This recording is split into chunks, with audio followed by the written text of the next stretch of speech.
Metro is the glory. Welcome to the No Name RC podcast with your host tonight, Keenan White, aka Lefty the Great, and if you are unlucky, the Finnish village idiot, JQ. This is the RC podcast with no name, but plenty of content. So sit back, relax, and get ready for some serious bench racing.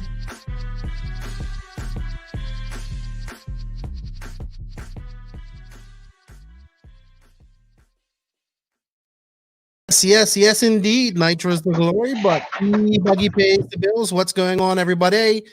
No, Joseph is not her. We are going to get this intro fixed for my buddy Wallie here. So Thank you. There, we're gonna make a nice, cool, hip one. I think for the next one we have the call-ins. What's up, everybody? Welcome. First off, welcome to Wallie. How are you, Wallie? Pretty good. Just another day in this nice sunny HP. There you nice. go. Then we have SWORKz USA team manager and US Open race. Sorry, I'm so loud here. Mr. Tim Lime, what's up, Tim? How are you? Good, guys. How are you guys? Good. Work's calling.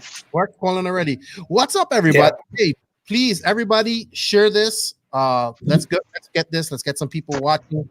What's up, Tanya? What's up, Jeremy? Fancy intro. You know, I did that myself today. All on my own. It's not that fancy, but I did it all on my own.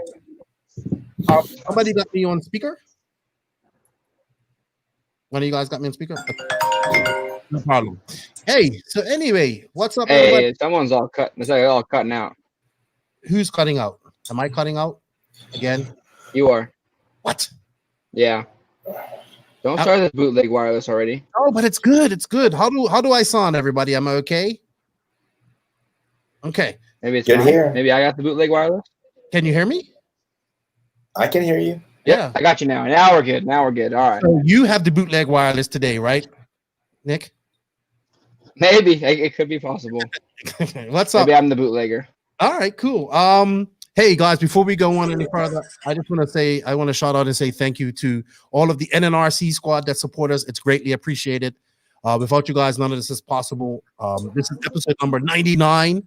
Episode 100 is coming next week, and we're gonna have a party for that, like a live party. So be ready for that. JQ1 too, and we're gonna do this big next week.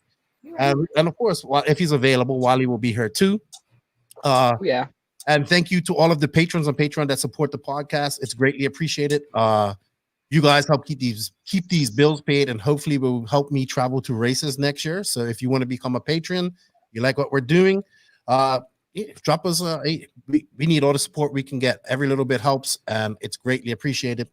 And shout out to the awesome companies that actually support us and you know, hey, advertise with us. We greatly appreciate their support, and they are, of course, Tekno RC, who brings you this actual podcast, the hotline, as well as RCMX, Beach RC, JQ Racing, Papa Willie's Traction Tonic, Manscaped.com. Hey, Tim, do you manscape? Yes, sir. Do you manscape? I had a girlfriend bought me one of those. She did? Did you use the promo? Yep. Did you use the promo code? No, I think it was way before that. It was like, I don't have the 2.0 or whatever it is. I have the older version. 3.0, man. 3.0. I have the 2.0. 3.0 now. Well, step it up, and you can use promo code no name in all caps, and you save 20% off your order. Right on. There you go. Shout out to manscaped.com. Shout out to, obviously, Rob's Oil for all your Amazon needs, wherever you want that delivered, anywhere. Shout out to our new sponsor, Sun City RC, the Showers family. I'm greatly appreciative of them. They've been big supporters of this podcast for a long time. Joey Showers, Corbin, and Christian. That is the site of the US Open. They have put a lot of money into their track. It looks badass. I can't wait to get there next year. I can't wait. It's going to be exciting. And of course, shout out to JQ Threads. You know, not just a clothing company, a company providing opportunities. My buddy Wallie Builds. Send Wallie some business. Get your cars built. Get your anodizing done. All that good stuff. Show him support. And of course, I want to shout out to my good buddy Connor Ahlers of Duluth Cranes for his support. And yeah, let's get this started. So Tim, Wallie, yes, sir. Both of you guys were at JBR this weekend. Are we going to touch that a little bit? Because Wally, you didn't have a great JBRL, I don't think. It didn't go very well, but I think you better than Camden, maybe. Yeah, we were both battling for not last. Really? Was it? I think there were a couple times 801s. No, they're either 508s or 805s. But yeah, I think I made my mistakes. I got taken out a couple times and then just overdrove the car. I think I made a mistake on a setup change. I didn't really like it, and it made the car pretty difficult to drive. But I mean, you learn. It's those type of things that you kind of learn, and you kind of sucks. You wait all day to race your main, but it happens. I don't know what's going on with Camden though. You want to shed some light on that one? Yeah, just triple. Let's see if we can send it. You know, he wrecked trying to get by somebody tripling, and then obviously that spot doesn't get marshaled very fast because there's 7 other guys coming through, and so he went to the back and just said send it for the rest of the 20 minutes. I can hear you. You might have to turn it off. I know you're in Arizona and it's hot, but you might have to turn your fan off. I can hear it.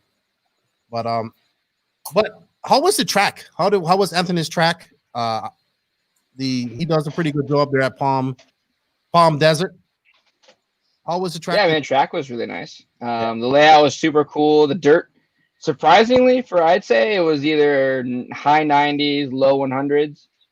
But for how hot it was, the track was like it stayed wet the whole time. Like there wasn't even like the dry heat because they do like a even watering schedule and then an odd watering schedule. Mm-hmm. And no matter what, it always seemed like the track had moisture in it. It never felt like it was really, really dry. Okay. Well, that's good. Who won that race anyway? I haven't even looked up results. Drake. Did he? Who else was there? JBL. See, what was it? Drake. And then Anthony. Well, yeah, Westergaard and then Pavidis. Ryan Pavidis. Yeah. But Ryan hasn't been racing for a minute. So what's up, Josh Garbett? Don't forget, the Blue Ridge Nationals are coming up too. I see his popped in, and Anthony will be making his way over there to build the track there in Virginia. So really? Coming up it's actually the same. Wicked Week, AMS and Blue Ridge are the same dates, but Blue Ridge was on that date first, so he gets it first. So shout out to them. They got a cool drop that I played on the podcast last week, and I'll drop it here later on today as well, so you guys can hear it. It's really cool. I like what they've done. He's thinking out of the box. And November 6th to 8th. That's right, Josh. Sorry. Yeah. What happened, dude? What are you laughing at? Are you laughing at I'm looking at Jose Alvarado's comments. It's a joke that. Oh my God, smoker in her. How you doing? He's Poppy. Jose was dancing TikTok. He's TikTok famous. Oh, I got a lot of videos of Jose. All right. I got a lot of videos of Jose. All right. Well, you're the video king. What are you talking about? he records everybody at every second. I know. Love it. I don't Nobody's like safe. Much, Nobody's safe. I'm not a big fan of TikTok for some reason. I don't know. I don't use it too much. So you need to just sit. You need like 5 minutes on TikTok, and you'll understand why. Well, Drew Stringer is famous on TikTok now. So I know him in his van. Yeah. And what's up, Christian? What's up, everybody? RCGP is in the house, and they ask, "Hey, Tim, how's the RCGP tent? Clean and all the parts? I hope." I know who that is. Hey, David, how are you doing? Oh, he's sneaking in there. What's up, RCGP? But yes, everything's together. We're going to use it next week at SCRC. Maybe just leave it there. I don't know yet. Yeah, because hopefully we'll be having that RCGP there. Oh, we got Jeff Keaton. Well, Joseph said it. I know. I'm hearing what you guys said. So I know we got an. Oh shit! I dropped my mouse. Oh shit! But we got in a little bit of trouble for that, but it's all right. Hey, I call it promotion. That's what I call it. Can't wait. Jeff Keaton in the house. All right, let's go. We got Tim here. I do have a few things I wanted to talk about before we open up the phone lines later on. I see one person's calling already. I know who it is. What's up, Tiny? How you doing, Tiny? Tiny is all ready for US Open. Tiny is ready. All right. So, Tim, SWORKz manager, Yes, USA SWORKz manager. You started at the beginning of the year.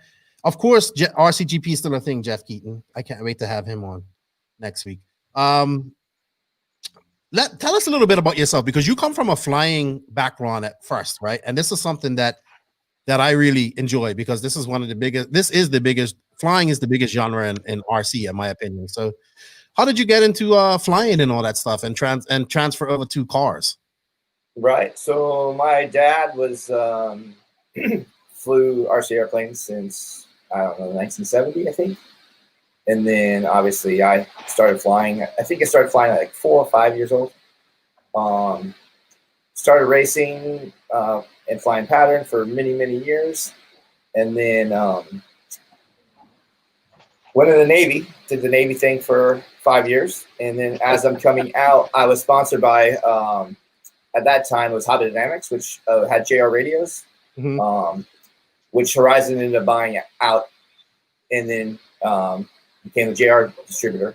So I went that route, and then I always messed around ever since a little kid. I mean, my first car, I think, was the Sand Scorcher, or maybe the Rough Rider, one of the two, whichever one came out first, is what I started with. And then raced the Traxxas Bullet back in the day, and then got an RCGT, or the RC10, and so I raced and flew pylon or whatever, and then I think I finished like 6 times national runner-up in pylon, and finally, like 2002, I finally won one. So this guy, my kid thinks, yeah, one of those nerves. So pylon racing, is that, from what I'm told about that racing, is like the carburetors are stuck wide open, I think, or something like that? Yep, just straight Venturi. The way you control the speeds with the needle, you just, bring it up to basically peak RPM and back it down a little bit and let it rip. How fast do those things go? So they just did like a 2.5 mile course the other day in North Carolina in like 53 seconds. And that has 30 turns involved. What? Wow. Yeah. Like 4.5 second. Like it was like 4.5 second laps. I mean, absolutely insane. Really? Yeah. That's it was wow. Yeah. Each lap's a 1/4 mile and they're doing 4.5 seconds. So think about that's insane. So yeah, like the first takeoff lap.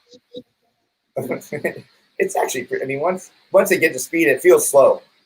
You just get used to the speed basically after years of doing it.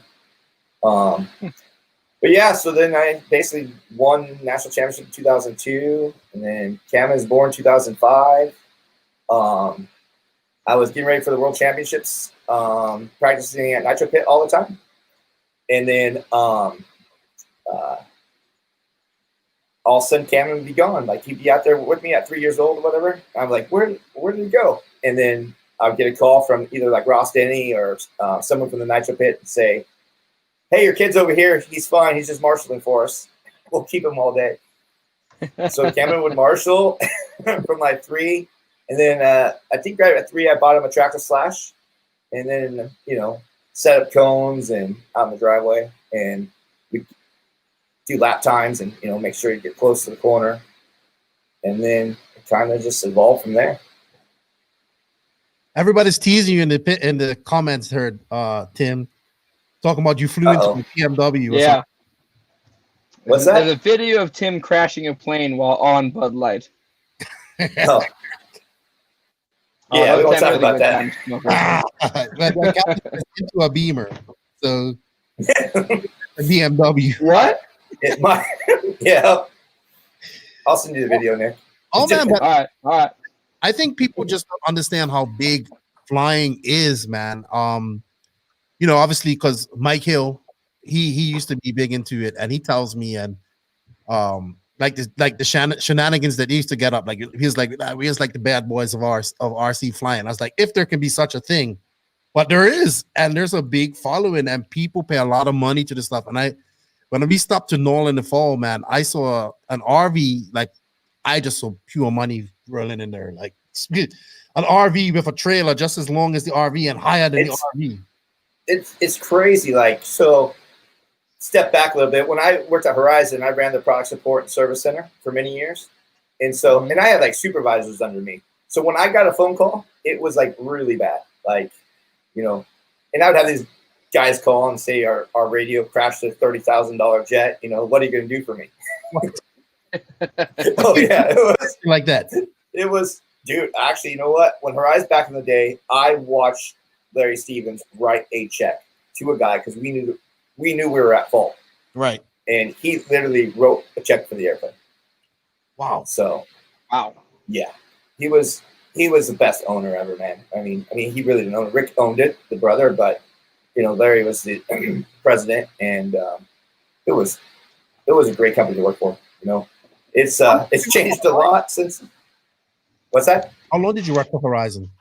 7.5 years. Okay, and just in the aviation side, correct? Yep. I basically did product support, which had all all sides involved, and then the service center. Okay. But after a while, I was playing with some electric stuff, and then they came up to me and said, "Hey, we want you to move to product development and start a brand for us of electric airplanes." I was playing a lot of golf then. You know, like I don't play a lot of golf now, but you still play a lot of golf. Yeah, I play a lot of golf. But so I literally was, I came up with the E-Flight logo. If you look at the E-Flight logo, it's like a Top Flight golf ball logo, and started the brand for them, and now it's like one of the top brands they have in the country. Really?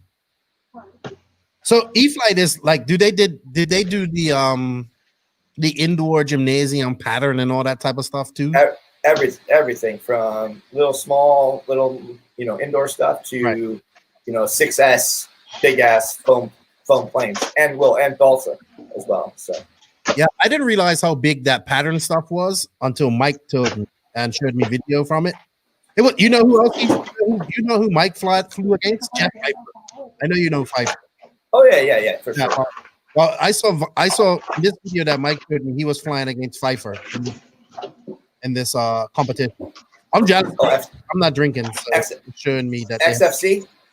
Yeah, you should have one of these though. What's that? I think it's probably XFC. That's nice.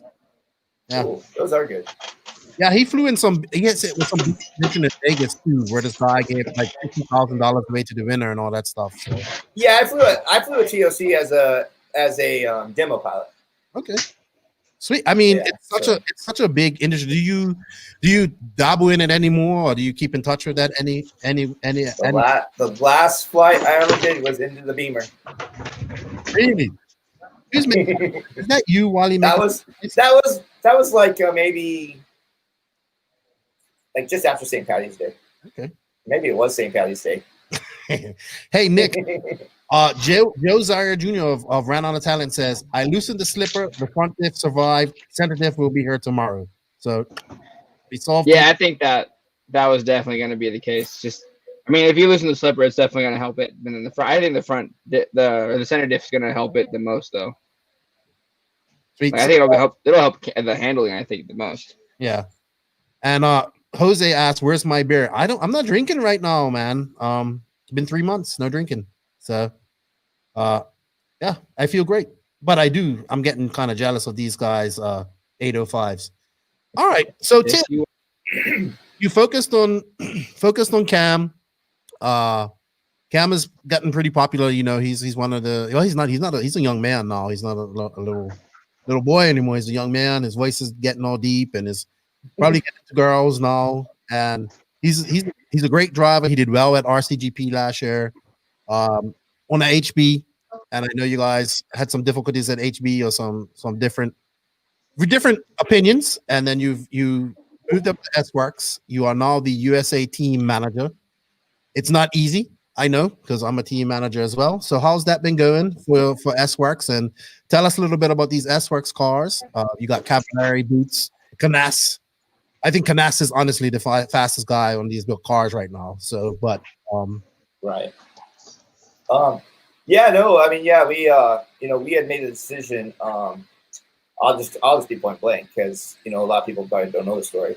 Adrian pretty much told me that I could not Cam could not run any other engine if and we would have to look for a new chassis sponsor. Okay. And I wasn't happy with the engine at the time, so I already had Brent had sent me an Ultimate, and we were having really good luck with the Ultimate engine. So I was like, oh, I better start looking for a chassis then, you know. So I made a comment on our HB page that I was on there, and literally Adrian kicked me out of that group in less than 5 minutes because all I asked was, hey, is Cam the only one that has to run an Orion engine or Performa or whatever deal they want to call it today? And all of a sudden, people are like, no, you know, I run Reds, I run this.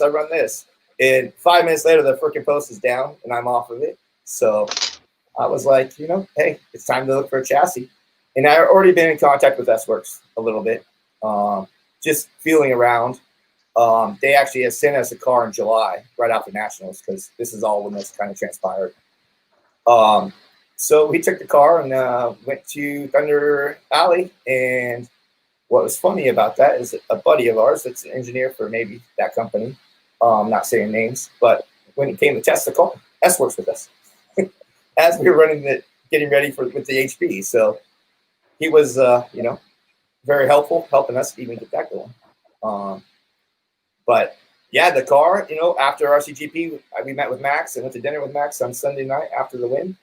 And, you know, we all felt good about, you know, making the move forward. And just, I knew the new cars were coming out, you know, beginning of the year. So that took a little bit longer with COVID, obviously.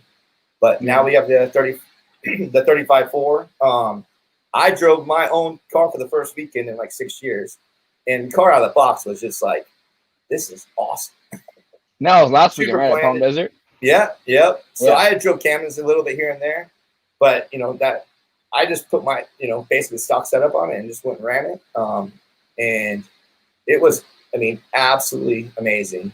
But the people behind us, I mean, the factory support between Max and George, Scotty, the whole European team, you know, with Jerome and Elliot and Canas, Leonardo. Who else we got? Jorn has a stacked team, dude. Stacked team. Yeah, I mean, it's we're, you know, hey, you know, it's hopefully to add some stuff here, you know, the United States this year. So, but yeah, no, it's definitely a stacked team in Europe. There's no question about it. You know, they got the little Parente, was it Parente cakes coming up too. Daniel Parente and his brother, like Spanish. I think they both got like second and third at the Spanish behind Canas. Yeah, I think it's Parente or something like that. And you just got Colin Niblett. He's pretty good in England. I mean, you got Pellick in Denmark. I mean, I'm sorry, like SWORKz is pumping out a lot of money because I know they're they're doing it. Like I'm wondering how. I think most of that's on the distributor side. So distributors, you know, do a lot of the co-op for them. Okay. So, but yeah, no, I mean, it's definitely, you know, I think the distributors see what's coming. I mean, it's, I mean, the car is really, really good. So, and you know, Max has that Formula One mentality. Whatever it takes to win, he's going to do. So. I need to get him on the podcast and talk to him. It's a shame I didn't get to talk to him more at RCGP. He looked very busy too. So, but he loves racing. Does he come from an RC background or? So him and his brother raced, I think, a long time ago. They started at MW Products in Europe, and you know, I think he still races a little bit longer, and you know, but he definitely likes to win and, you know, treat it like a business. And, you know, he's a, you know, major businessman in Europe too. I think he owns a few dealerships over there. So, but yeah, no, I think he strives to win. You know, his hobby's his passion, you know, and it's a business for him too. So, him and his brother, you know, basically bailed some people out, I think, and in Taiwan a long time ago, and you know, it's been good since. Yeah, it definitely seems that way. I mean, definitely making a push. I know. I'll be honest. Canas is just flying with that car. It took him about a year, I would say, Right. get used to it. But I think he's doing. I mean, obviously Boots is doing well. He won Silver State last year with it, and Right. stuff like that. But Canas, man, when I saw him at RCGP, the speed that dude has is insane. Right. Well, I mean, look what Cab did at SMB. You know, I mean, the car is fast for sure. The GOAT, man. Hey, Cav's my favorite driver. So, and Ronald Folk. Sorry, I like Ronald Folk. Liking. So, what's so different about this car, man? What makes it good? You got any new products coming out for it? I think you guys should drop the new Truggy as well, too. The Truggy's coming any day. Yeah, we're Cab and Cam are supposed to have pre-production samples any day. So it's coming for sure. Then I think they're going to concentrate on a 2-wheel drive dirt car from there. That's the next. An entirely new one or an updated one? We have the new car already. It just came out in like May, but for carpet mainly. I mean, it will run on dirt, but they're just going to update it with the ball diff, stuff like that. So right. Cav's been working on that quite a bit at OCRC, and you know, it has some growing pains. You know, there's some stuff that's Brennan. Nope, not happening. I'm not the fastest guy anymore. What's up, Brennan? Coastal RC, man. Cool looking mini Z track they got at that place, man. Yeah. That place is awesome. Yeah, Barry's track. So, but, all right. No, what's up? 2-wheel drive car coming out. So that means Cam's gonna be doing some more 10 scale racing here. Yeah. The RC trips? I almost said unfortunately, but I just don't like being indoors, man. I want the cactuses to come back, you know, sugar, dirt, and you know, Phoenix in March. You know, let's go have fun again. You know, spring break in Phoenix.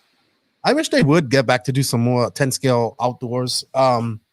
Speaking of outdoor tracks and probably the last great race we had outdoors was A-Main, the Worlds, I would say. 2013 has to be. So for 10 scale for sure. Yeah, and then obviously we had the Worlds in China, but you know, like on a surface that they can go really fast on. I think A-Main was the best one so far for that. Right. Yeah, for sure. Yeah. The sugar track and like the start of the mid motor car deal. So yeah, it seems like it was just yesterday, but it wasn't. So was that Tebow and Steven won that, right? Yep. Steven Hartson. Yep. It's Steven Hartson, right? Yeah. Where is he nowadays?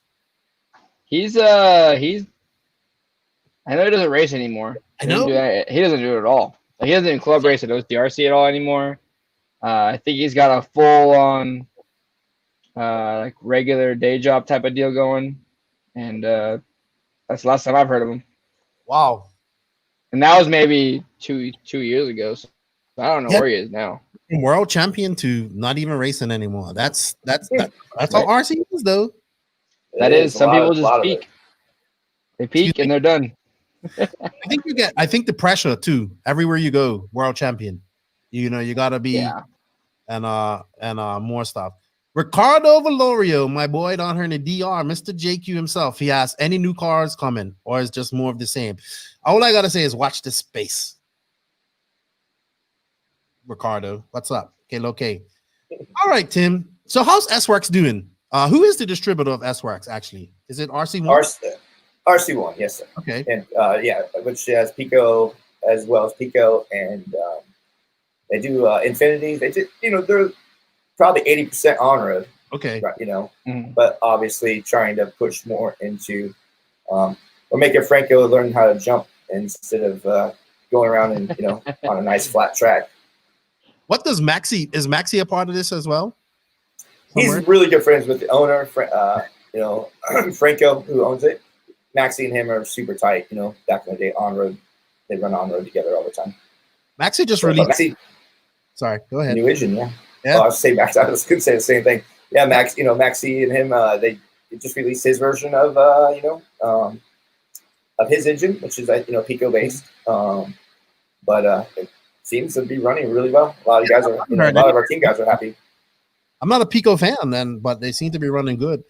Do you know Maxi, Wally? I don't. Oh, know Maxi. Maxi used to make fuel and modify motors and all this stuff back in the day. All the East Coast guys. I used to run Maxi fuel. Oh, you know, I do think I know of that. This is I think I have maybe a long time ago. Yeah, this is like late 90s, early 2000s when I was like was king. 9. Yeah, you didn't have pubes yet. Right. What tires is Tim? Not quite. I don't know, right, RC? I don't know, buddy. I don't know which tires he's running with it. Oh, we're ever since Mark. So last year when all this was going down, we weren't looking at making any more changes other than the chassis, and some stuff with just some emails never got to us like they're supposed to, and I got frustrated of just we wanted to sign the contract, and I just called TJ and said, "Hey, TJ, what do you think?" And he's like, "Absolutely got a spot for you." And he goes, I'm like, "Send some stuff to test." And he goes, "Yeah." And I said, "Okay." And then he goes, "Oh, by the way, this is like 2 months before they announced Mark." He goes, "Hey, Mark's on board with us." And I'm like, "What?" Let me make a phone call real quick. And I call Mark, and he's like, "Absolutely." I'm like, "Okay, enough, done.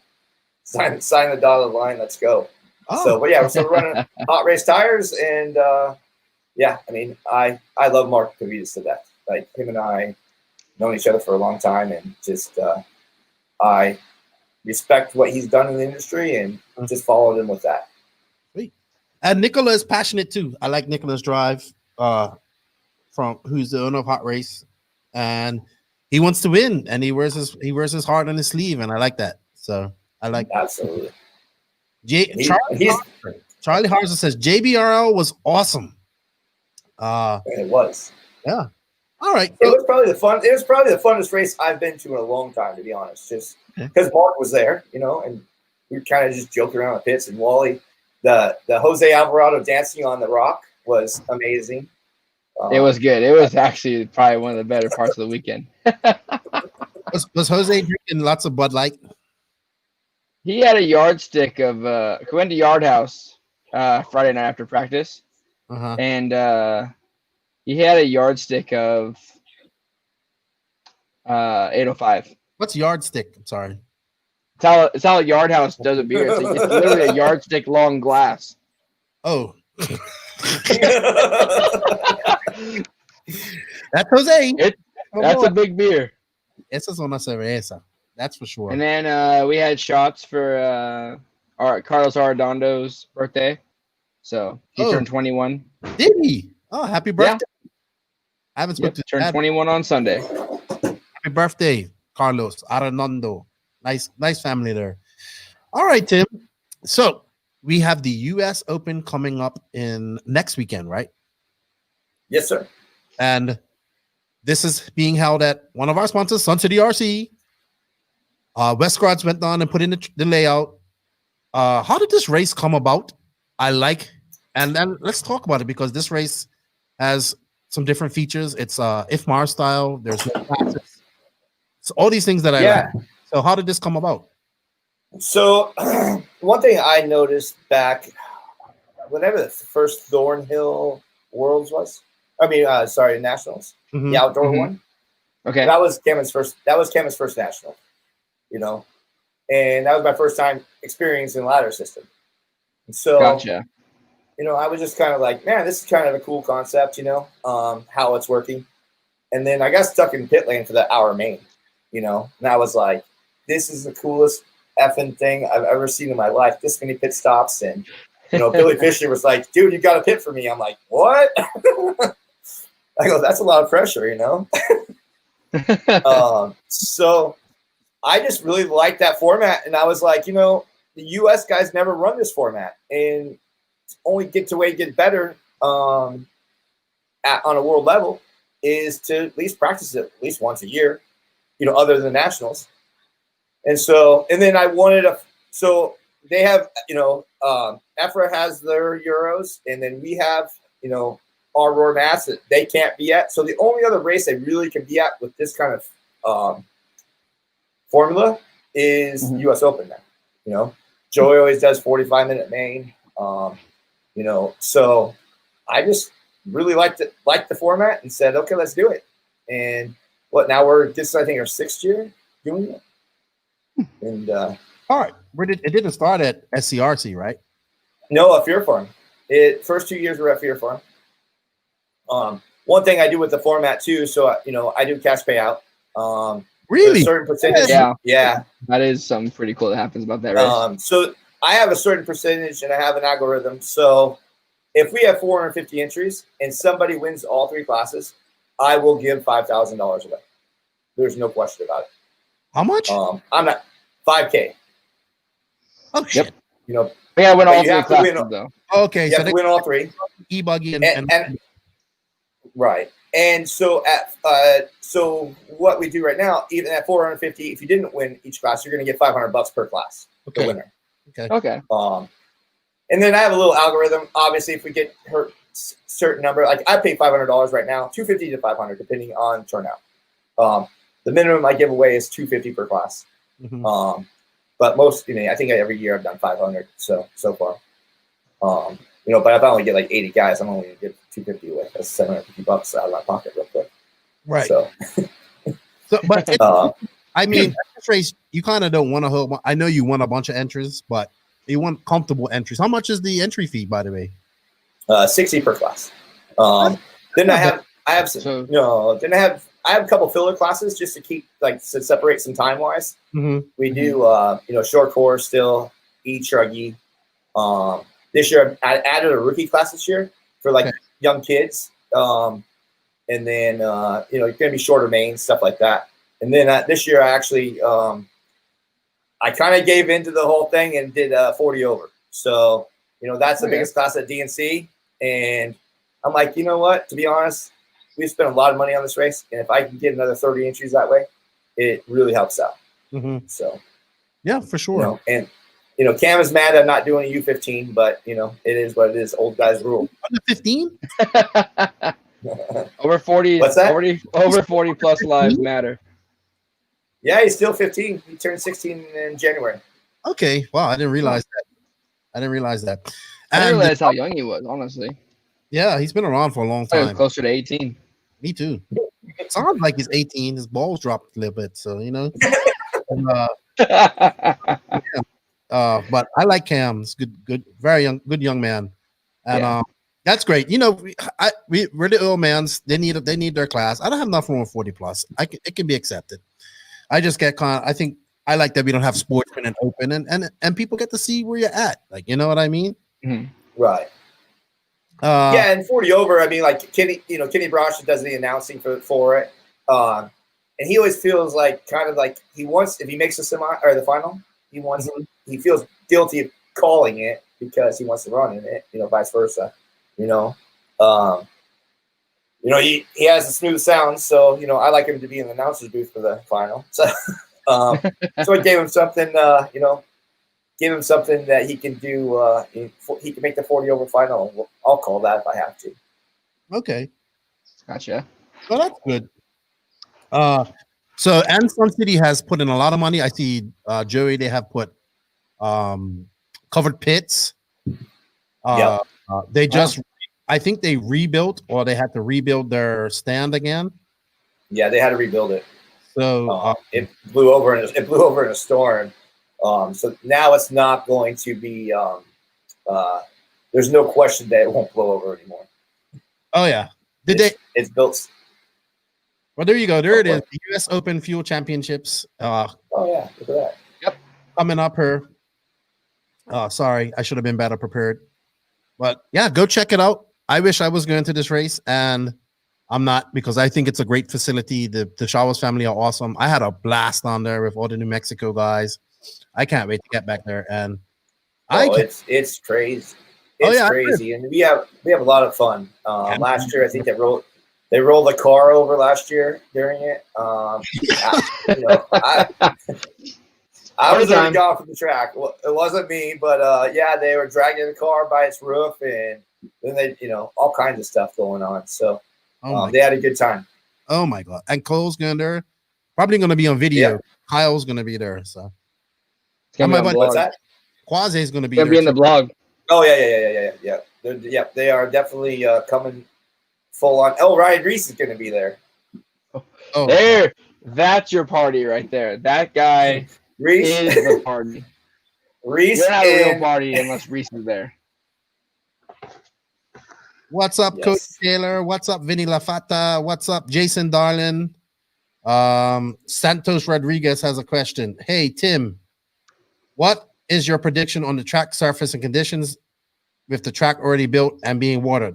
Awesome build and excited. How do you think? I think the track's going to groove up, I believe. The weather's going to be perfect. It didn't go blue like 2 years ago, but it was super close. And I think we're going to be on pretty hard tires by the end of the weekend. Okay. Rough too. What's that? It gets rough there too. It gets like braking bumps. It's just like where you're braking, it just gets a little, almost pushes the dirt forward the whole time. Mm-hmm. Like Casey Peck and a bunch of others, like Mayfield, they say that, and Jared says it's the best dirt there is that he's raced on. But it's like old Hemet almost back in the day. So yeah, well, I think Tebow will like that style. He does good on this blown out, rough type of tracks that get rough and old school tracks. I had fun racing Truggy there till my wheel came off. And then Joseph, driving the wheels off. Hey, I took Joseph's truck from Southern Nats and didn't change anything and just put it on the track, and I had a blast. Yeah, but that was an AE truck, wasn't it? An AE truck, yeah. But then the hub came off. I don't think Justin and I don't think we've ever changed a thing on that car. Like, it just goes to the track, to the next track, and just stays the same every time. What's up? Yeah, dude. He says it's Ryan's birthday party this weekend. It's gonna be legendary. I'm sure it is. I'm gonna be down there for at least one day. It's gonna be wild. I don't know if I can do the whole weekend. I don't know if I have it in me. Well, you know what, guys? We're gonna go pay some bills, and then we are gonna come back to the hotline. Will be open. We have a call, so hopefully this gets started, and we can go from there. We may be coming up on the end of the racing season, but we are not.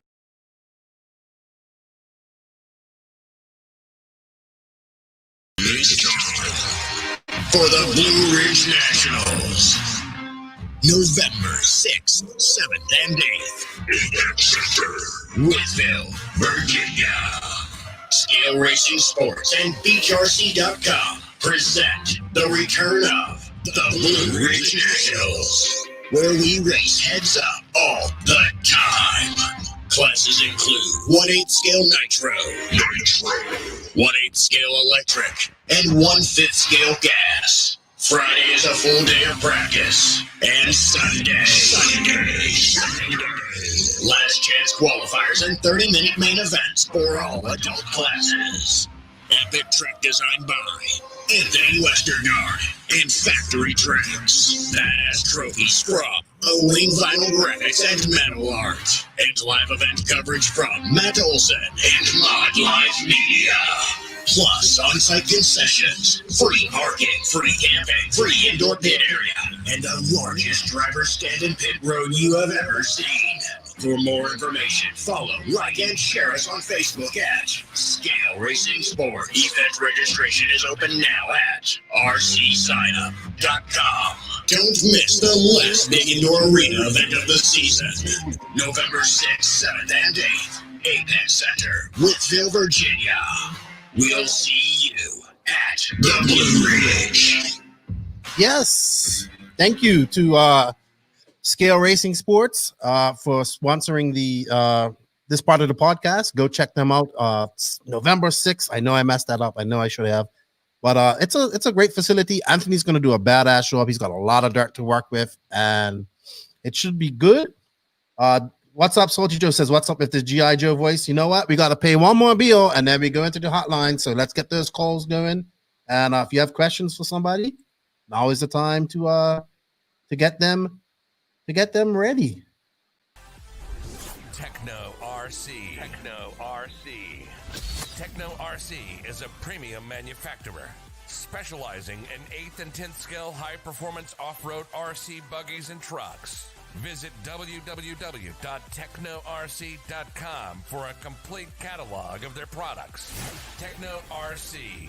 Excellence in engineering. Hashtag Tekno Takeover.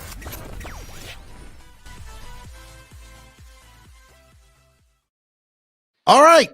The hotline is called already. I'm getting, you like that? I was feeling artistic this week and I made some ads. So I hope like it. Yeah. Yeah, I'm gonna get some better ones made, but that was just something I slapped together. But thank you to Tekno RC for sponsoring this part of the podcast. We are going to take our first call. He has been on the line for 35 minutes. I know who this is. I think it is. Let's go. Hello. Who am I talking with? Hello. Is this Tiny? Tiny. I knew it was you. What's up, Tiny? How you doing, dude? Hey, how you guys doing? What's up, Wally? Hey, Tim. How's it going?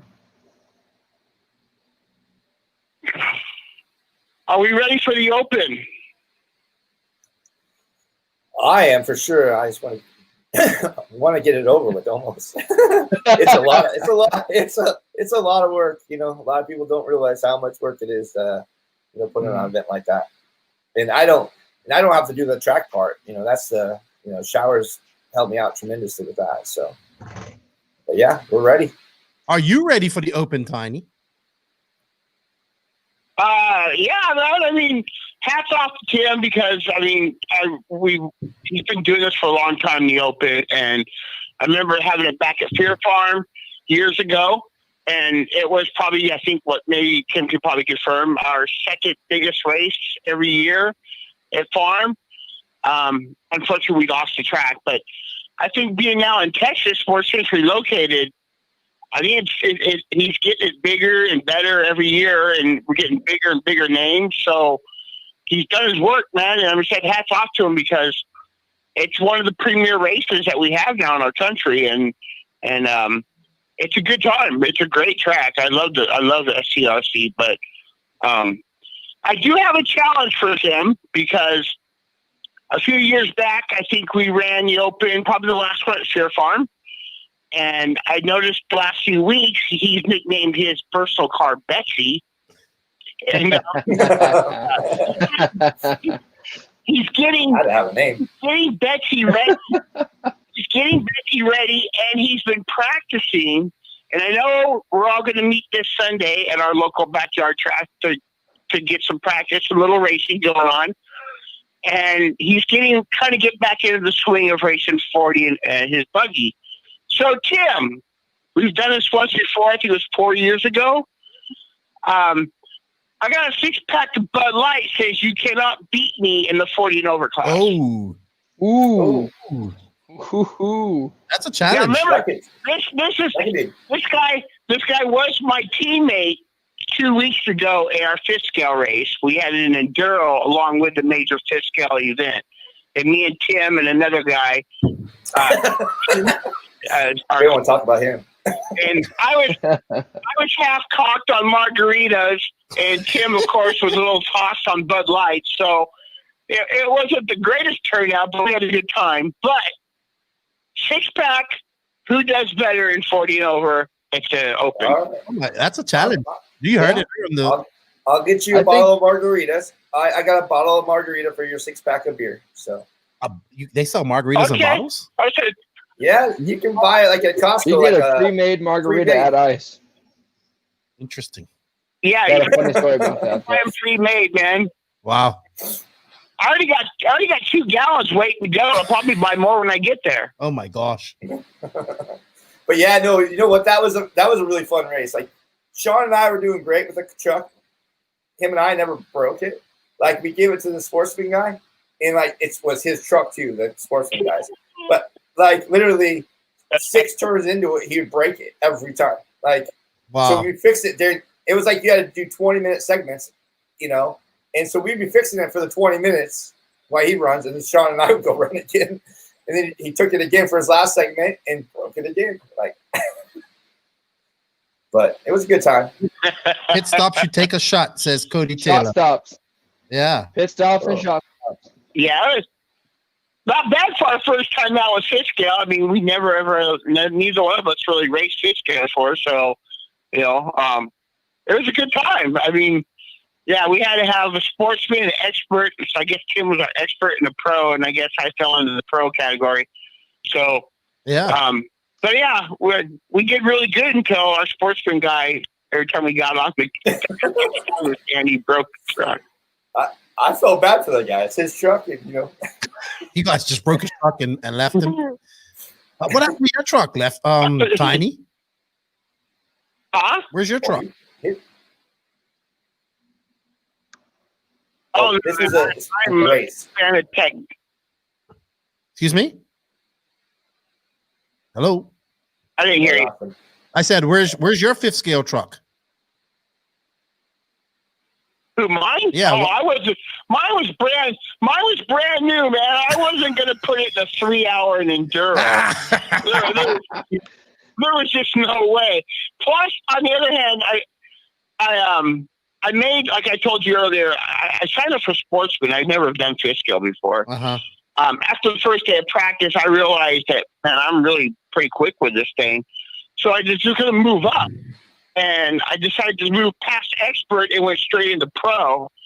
And I finished third in pro, but I broke with like 7 minutes left. So my truck was down anyways, but I wasn't going to dare run my brand new fish scale. What size motor did you put in that thing? I got one question. It's a stock motor. That's what even Chris from Loshi and Matt Olson was just like, you got a stock motor with a stock clutch, with a mod clutch and an exhaust on it with a stock suspension setup.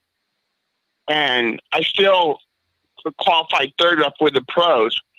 So it was a good weekend. But Tim, I got a question for you about the Open.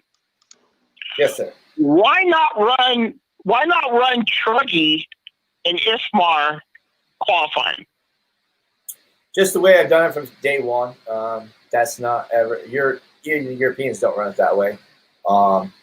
It just mainly the time of day it takes to be able to do a ladder system. We would be there for another 8 hours. Yeah, you had like separate days for each of those. Yeah, right. But something, if it gets big enough, maybe we add a day to it and we do that. So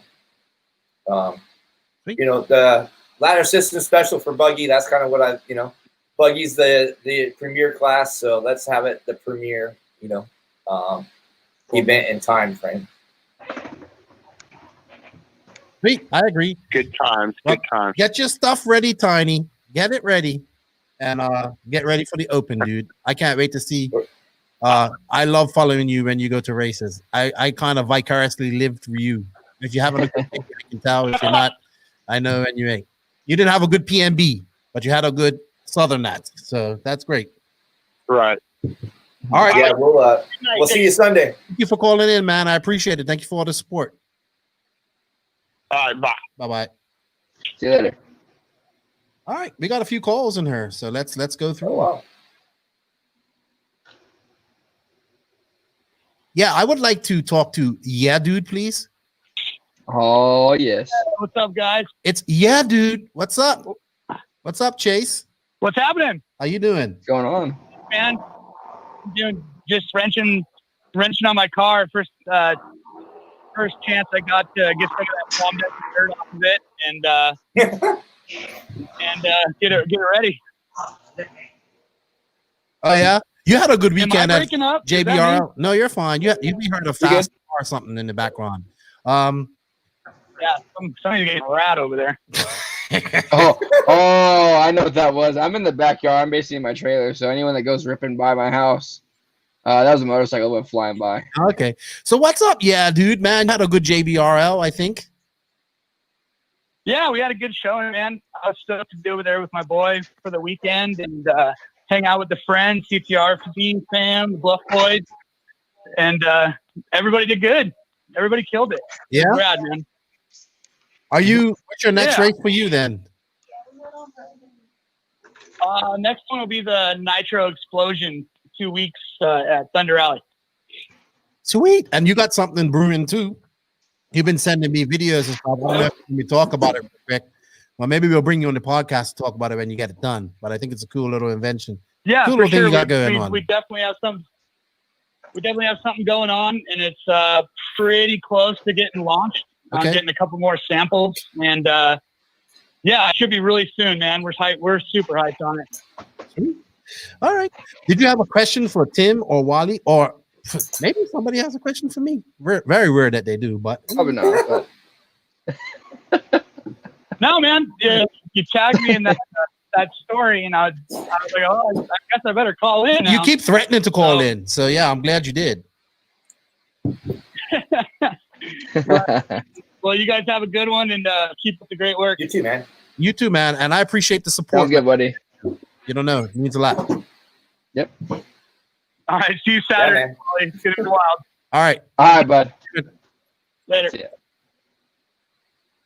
No, Justin, that was Chasen. The dude. Mm-hmm. Where's Reese's party at? I got an invite. Lake Elsinore. Am I speaking to somebody from Oklahoma? Yes, you are, sir. What's up, Mr. Klein? How you doing? I'm absolutely wonderful. How are you guys doing? We are talking RC. We got Tim Lime and Wally. And this is Roger Klein, Spencer Klein's old man. Sorry, I got to call you that. Spencer is talent coming out of the Midwest, out of Oklahoma. He won PMB. He did well at PMB. I talked about it on the podcast, and he won Southern National recently. So kudos to you guys, man. You guys are killing it on there. And you're going to the US Open. I can't wait to see how that works out for you guys too. We're super excited to go there. We've heard nothing but great things. So it's going to be, it's a lot for us as our schedule is really packed, but just so many people said it was so great. We just decided we had to make the drive. So that's what we're doing. We're actually taking a big crew. There's a bunch of us going. So. Oh yeah. Wally, I've heard really good things about Spencer, man. I want to see him race. I'm trying to get these guys to come to DNC hopefully next year. If there's a DNC. I'm sure there'll be a DNC next year. I hope there is. We just haven't heard anything about it. Or even the RCGP runs. But yeah, Spencer's been. I think he's looking for another venue right now. From what I heard the other day. Really? Because just in case California never opens back up. Oh yeah. He's protected. So that's I'm glad that Joey's actually working on that. So. Sweet. So Roger, you and Spencer have been working hard there. Spencer has been working hard. He's one thing I admire about Spencer is he's kind of doing it all on his own. You guys he's got his own little hobby shop on, and that pretty much pays for his racing. And like I said, I was telling you guys you got to travel, and you guys are trying to figure that out. So what's next for you guys after the US Open? US Open, and then we have the RC Pro Finals. And then the weekend after that is the Alabama Manufacturers Shootout. Wow. And then a week after that is Truck National. So we about a month. Oh wow. Truck National. What's that? Where's that? What's Truck Nationals? So the Truck Nationals is the second year for it. This is at Shaw's RC in Ardmore, Oklahoma. Okay. Last year they had about 230 entries into it. And one of the biggest entries, well, there's two big entries. One is gas truck. And really? The old school gas truck, about 40 entries into the gas truck. Really? And wow. Stock Slash, believe it or not, there was over 50 entries in Stock Slash alone. That's good. Stock Slash is probably one of the most fun classes I've ever raced, though. So I can see why it'd be popular, because it's really fun. I'm a terrible driver. So it's really good for me because it's slow, and my reaction is slow. So as Spencer says, I check the staking on the pipes all the way around the track. But yeah, we got a lot of good things going on. I mean, one of the things we wanted to say, well, a lot of people don't know this about UKW, but KW has been a big help to us in the last year. Oh, me? And, I mean, we had no ties to any. Yeah, you, buddy. Oh, me. I'm just talking to you guys, man. But if I helped you, I'm glad. Yeah, I mean, no ties to us. We don't run anything that he runs. So I mean, it's a big help, and that that's things you need when you're new and don't know what you're doing, and that's definitely where we're at. So we're learning. But you guys are learning fast. I mean, that's for sure. Yeah, they're learning really fast. Yeah, I mean, we got some cool things. Phoenix Performance Bodies let Spencer design their new e-buggy body for the Mugen, which is really cool. And that should be releasing in the next week or so. And we have the test body now. It looks beautiful. Mm-hmm. So, I mean, just neat things that he likes to do is tinker with parts and design, and we try to foster that as much as we can, as much as the wallet will let you. Yep. And try to listen to you big guys and try to follow the lead of people that are doing things that we think are the right way. So sweet, that's awesome. Some of the best posts are your posts though, with Spencer sleeping and you guys playing Jenga on him. Oh, Spencer Jenga. And you know what? It's become a phenomenon now. It's happening all over the place. We got some pictures of a guy in a track at California that fell asleep. And they were playing Jenga on him. They had 3 cars on them and something. It's pretty funny. Yeah, I mean, and the kid's got a good attitude, and he gets it when we're playing jokes. And I mean, and there's definitely some joking going on. That's for sure. So I mean, but that's what makes it fun. That's what makes RC great. Exactly. That's got to make it fun. Absolutely. And make it too serious all the time. I really want to see him drive. That's what I want to see. Like, I like talking and I can see video, but when you can see somebody actually drive, that's where I like to, that's when I can make my judgment. But I mean, he's winning and he's doing well. And absolutely, he killed it. Like, I mean, he literally killed it at PNB and again at Southern Nats, and you guys are on fire, man. And just like I keep telling you, man, I know it's weird, but gotta get out to some of those West Coast races or those bigger West Coast races, and maybe some RCGP runs as well. And I think this race, US Open, will be good for you guys too, because there's no classes, so you can, and yeah, I'm looking forward to it. We're gonna have some video coverage from this, right, Tim? Matt's gonna do. Yeah, Matt's coming out. We just spent Joey literally got like a direct switch from the cable company or the internet company. Okay. So he's on a private switch going back to the tower. And so it should have really good. Oh man. Yeah. I can't wait to see just a track walk of the facility. When you guys heading out, Roger? We are leaving Thursday afternoon and picking up a couple guys in Dallas on the way through. Mm-hmm. And hopefully I'll pretty much drive through the night because the other guys are driving or actually driving cars at the deal. I'll just stand around and look good and pit. One of the weirdest things about being an RC dad is that it's really hard to watch somebody else race, especially if it's your kid. Like if it's e-buggy, I leave. I don't even watch. If it's nitro, obviously I have to be there. But if it's e-buggy, I walk away because, really? Anything. I'm sure Tim having a 15-year-old has probably been there where it's just one of those races where things aren't going right and you're just watching your kid go full send and you're like, oh, good Lord. Yeah, I used to yell quite a bit. I've kind of backed off from that, but now I used to, it was pretty bad when he was like 9, 10, 11 years old. Like, you'd have a really good race and the next thing it was just a complete shit show. But it's getting better. A couple of years later, one of the things that I thought was funny is that when we first started is he would get frustrated and then it would actually affect other people's races. And there was a race that we were at 10 scale and I actually walked out on the track and kicked his car off the track. And everybody was like, what is that guy doing? And then they were like, oh, it's his dad. Right. And we packed up and went home and we've never had that again. So it's been, it's one of those learning curves where, they have to learn. So, and we enjoy it. I mean, it's a sport that everybody should take time to pay attention to. It's a hidden society, especially for us in this area. When people find out what he's doing, they're like, man, we didn't even know that was a thing. And we're like, oh yeah, it's a thing.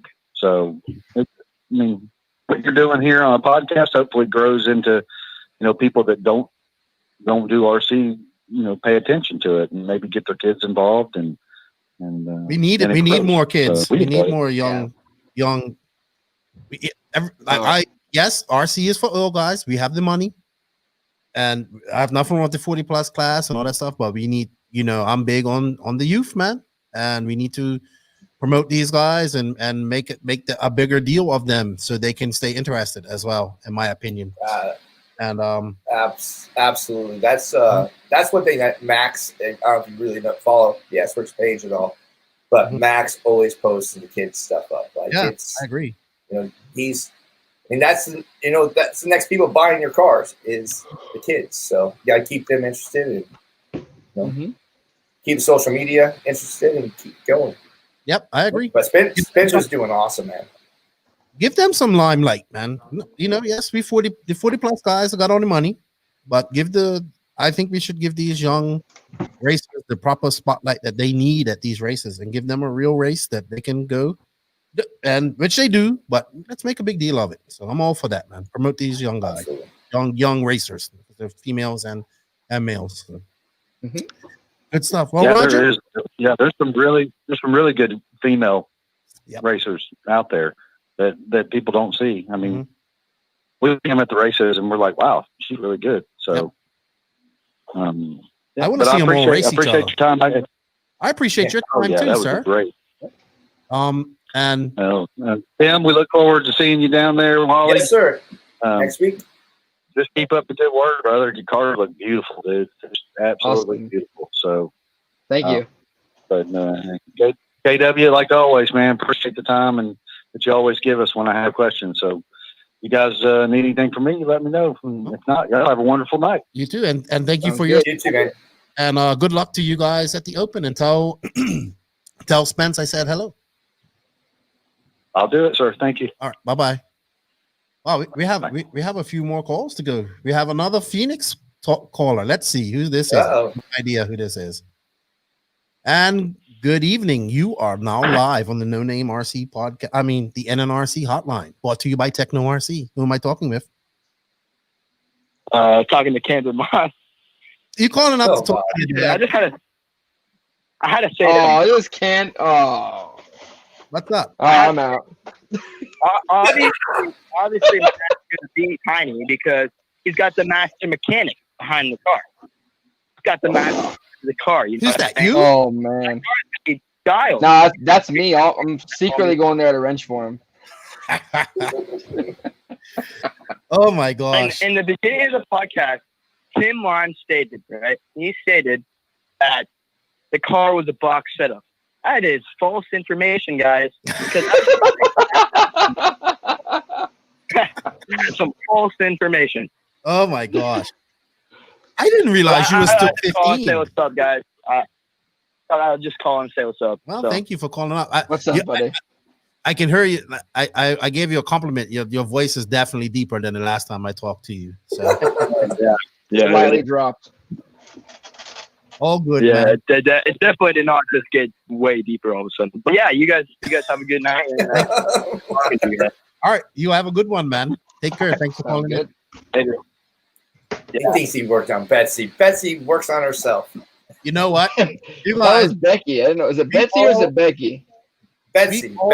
Okay, I got it. You know what? We have to pay homage because you know what? Daniel Ricciardo got a podium this week, and now he's calling into. Oh boy! So we gotta congratulate. He's got to get a tattoo too. Hey, Joey's comment's pretty good, Tim. What's up, Daniel Ricciardo, aka Eric? Hello. What's up, Daniel? All right, what's going on, Eric? Hey, I heard your brother. I mean, you're the guy who stole your identity. Daniel Ricciardo got a podium this week. Now you got to get a tattoo. No. Yes. Yeah. Now you got to get a tattoo, buddy. Yeah. Because you got on the podium. What's going on, Eric? How are you? I'm good. Can I talk to Tim? Sure. Say hello to Tim. Hey, Tim, what's up, man? Hey, how are you, sir? Do you know Eric, Tim? Everybody knows I Eric. know Eric. Yeah. Eric lives in Spokane. Spokane, man. Yep. Yes. Yeah. Yeah, my cousin's a judge up there in Spokane.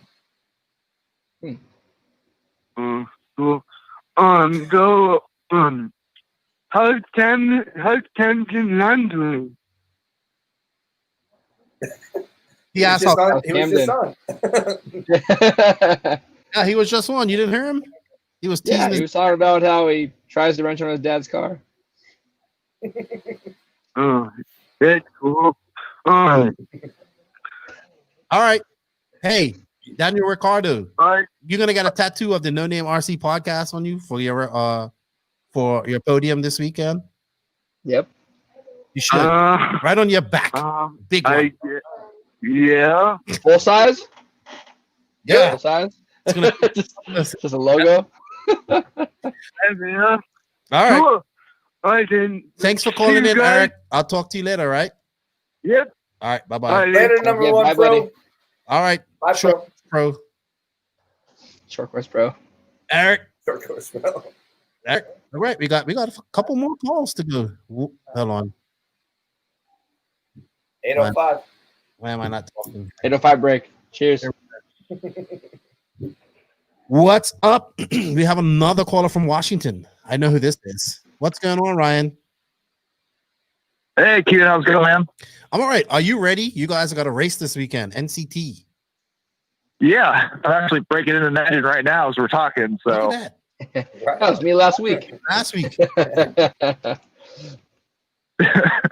That's just easy to break in engines. The M5S engine and the M3X one I got to break in. So nice. Oh, you're breaking M5S in? It's the choice. That thing is awesome. I love that thing. I ran it for the first time last weekend in Palm Desert. That motor is awesome. I should probably know what's different about this motor, but I don't. Can you please tell me? Real quick? It's basically 2103 based. Okay. Does it have a DLC crank? Or any DLC in it? It does. Perfect. It does. DLC cut crank, ceramic bearing. Come with the 2020 or the 22E carburetor. New engine. All right. Yeah, the 22E. How You talk about running the 21J on it? I've heard of it. I have one to try if I want to, but when I ran the 22E, it felt super, like it was awesome just as it was. So I might keep it that way. I might go back and get or put the 21J on it and try it. But I'm actually really happy with the way that it performed this weekend. I mean, the track didn't have the most grip. It was still smooth enough to get the power down, but then it had plenty of power. Like there was a section that Camden and I were doing for the most part, where you would hit put a wheel on the berm and then triple into this rhythm section, and it could do it no problem. I mean, if you got to get the line right a little bit, but definitely plenty of power. Sweet. And really smooth. I think you compare it to the M3X. Definitely, the power comes on a lot smoother than the M3X. Yeah, because I used to have before I ran the M3X engines, I ran the Tattoo, the low protestment engine, and the M3Xs don't feel anything like those for some reason, and they're supposed to be based off the same engine. So yeah, they're based off of them, but they're not exactly the same. There's little things that change. Yeah. The 21, or not the 2103, but the M5S, that one feels really good. Like the power came on super nice. It was super easy to tune. Everything was just, I couldn't ask for anything more on that engine, honestly. Like that was probably one of the best engines I've driven. Oh, nice. So you think it'd be worth it for me to try it out this weekend, or do you want me to? It would be better to run something I already know and I'm already comfortable with and can tune and run just fine. I would do I would recommend the M5S. Like I literally was sitting here idling tanks through it. I did like 5 tanks. And then the practice day, I just ran it a little more rich on the rich side, but just kind of took it easy. And then by the first qualifier, it was ready to go.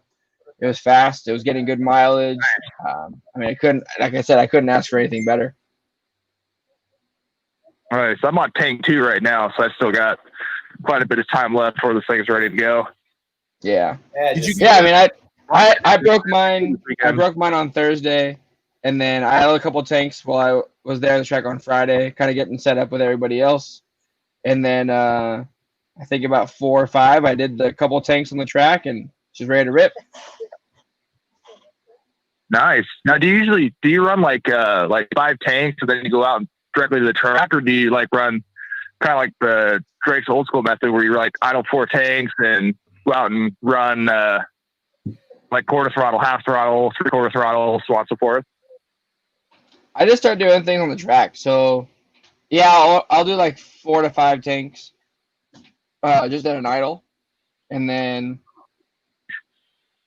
I'll leave the engine rich. So obviously you're not going out there setting hot laps, but you're changing the throttle, so you're never really on the throttle going down the straightaway. That's the biggest thing. Is any of the long high speed straightaways, you just let off. You don't hammer it down, but like over jumps and through corners, you kind of drive it a little bit harder than how you normally would, and then just and then back to the straightaways, you go back down to like a half throttle, and it's rich, so it's getting a lot of oil through it and fuel through it, so it's not really hurting the engine. So I think it's a good way to do it because you're also changing the throttle constantly. You're up and down, you're up and down, you're up and down. Then you let it cool down for a little bit, and you only want to go for like 5 minutes at a time. So,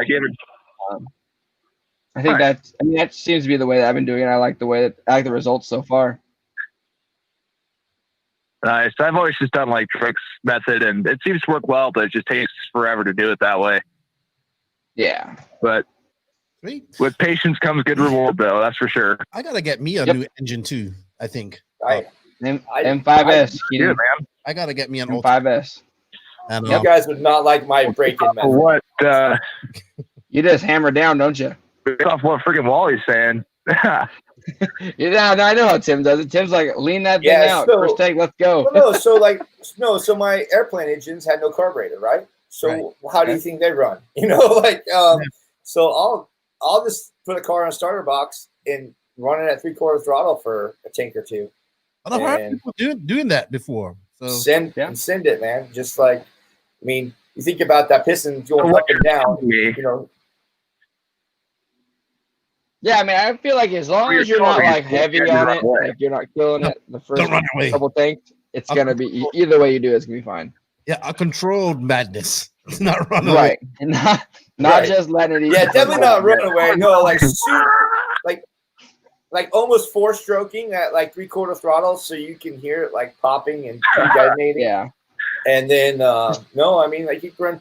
Like, I've broken engines. I don't know how many times we lost something in between qualifying rounds. And I've gone over there and just freaking broke. I mean, PMB, I did it this year.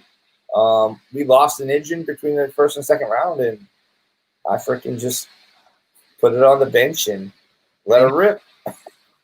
Sometimes you got to do what you got to do. I mean, I know people used to break in like gas engines, like gasoline engines with boats. Right. They used to just hook a hose up to the water line, because everything's water cooled, so it's a water. They just hook a hose up to it, run it out the back, and they always let it sit there like half throttle and just let it eat for 20 minutes.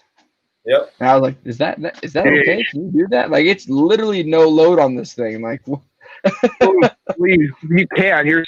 When you break in like a actual like small block 350s and stuff like that, you actually want to run them through varying RPMs, like right off the gate, like not even getting a chance for the engine to warm up, because you're trying to get as much zinc and as much oil on those cam and lifters so that nothing premature and pre-wears. And if you don't get that block up temp quick, they can start eating itself alive really fast. Right. Mm-hmm. Sweet. Hey, is Austin going with you this weekend? Yes, I'm gonna grab him by the foot and drag that out there. So I hope Austin can. He's so fast, but he just needs to finish those races. I hope he can do Austin this weekend. Austin shouldn't have. Well, the Cleverest I went to 2 weeks ago, he lapped Taylor in 10 minutes, and fast, he was working really hard. Well, he's been working really hard on getting him to like get comfortable with the car instead of like changing the whole damn kitchen sink out. He's been running like a modified version of what I usually run, because like just a little more tame, because he drives so freaking punched. Like he's just bananas with it. Sweet. And yeah, he could possibly win this weekend if he keeps it together. So good. I hope so. Well, look, man, you guys have fun. Obviously, I'll be talking to you through this weekend. And thanks for calling in, man. I appreciate it. Yeah. Yeah, sir. You guys take care. You too. All right, you too. Hey, and go All right, Tampa Bay. Yeah, no, I'm not Tampa Bay. I'm a Seahawks guy. I know that. That's why He's just trying to be. I'm all about Tampa Bay. We lost last that. week. I hope you stuck your toe on the corner of your bed. We lost last week. About that too.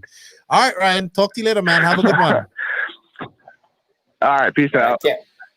I want to go up to one of those races. I was hoping to do this year to get hit at NCT, man, but we're gonna go show up when Kyle and oh shoot, now I can't think of it. Kenny, don't know we're coming. You gotta go to the. You have to go up to the Justin Wildy races, like the Holiday Hangover or the what's that one called? It happens in November, I think. I forget the name. I want some Mac and Jacks. Yeah, dude, Shane those beers are so good. They are. Those ones are good. Shane says, I'm enjoying the show. I'm a noob to RC and 8 scale racing here in Tennessee. Where do you race? Do you race at the ROCC at the Rock, or where do you race in Tennessee? So, that place looks badass. That's it. Tuning in, man. Watch this space, Shane. We got some videos coming for newbies about engine tuning and stuff. Not us, but JQ's work. I'm a part of it. It's gonna be awesome. We have 2 more phone calls, and then I think we're gonna wrap it up for tonight. We have, I know who this is. It's Gator Man. What's up? How you doing, man? What's up? I'm good, thank you. You've been at the track a lot this week and last week. Yeah, I'm making those during the week trips while everyone's at work. Mm-hmm. That's the best way to do it. And you're cheesing with Dakota Fend. Yeah, I got to hang out with Dakota Fend on Saturday. That was cool. He came down to get some practice for the Florida Carpet Championship next month. Sweet.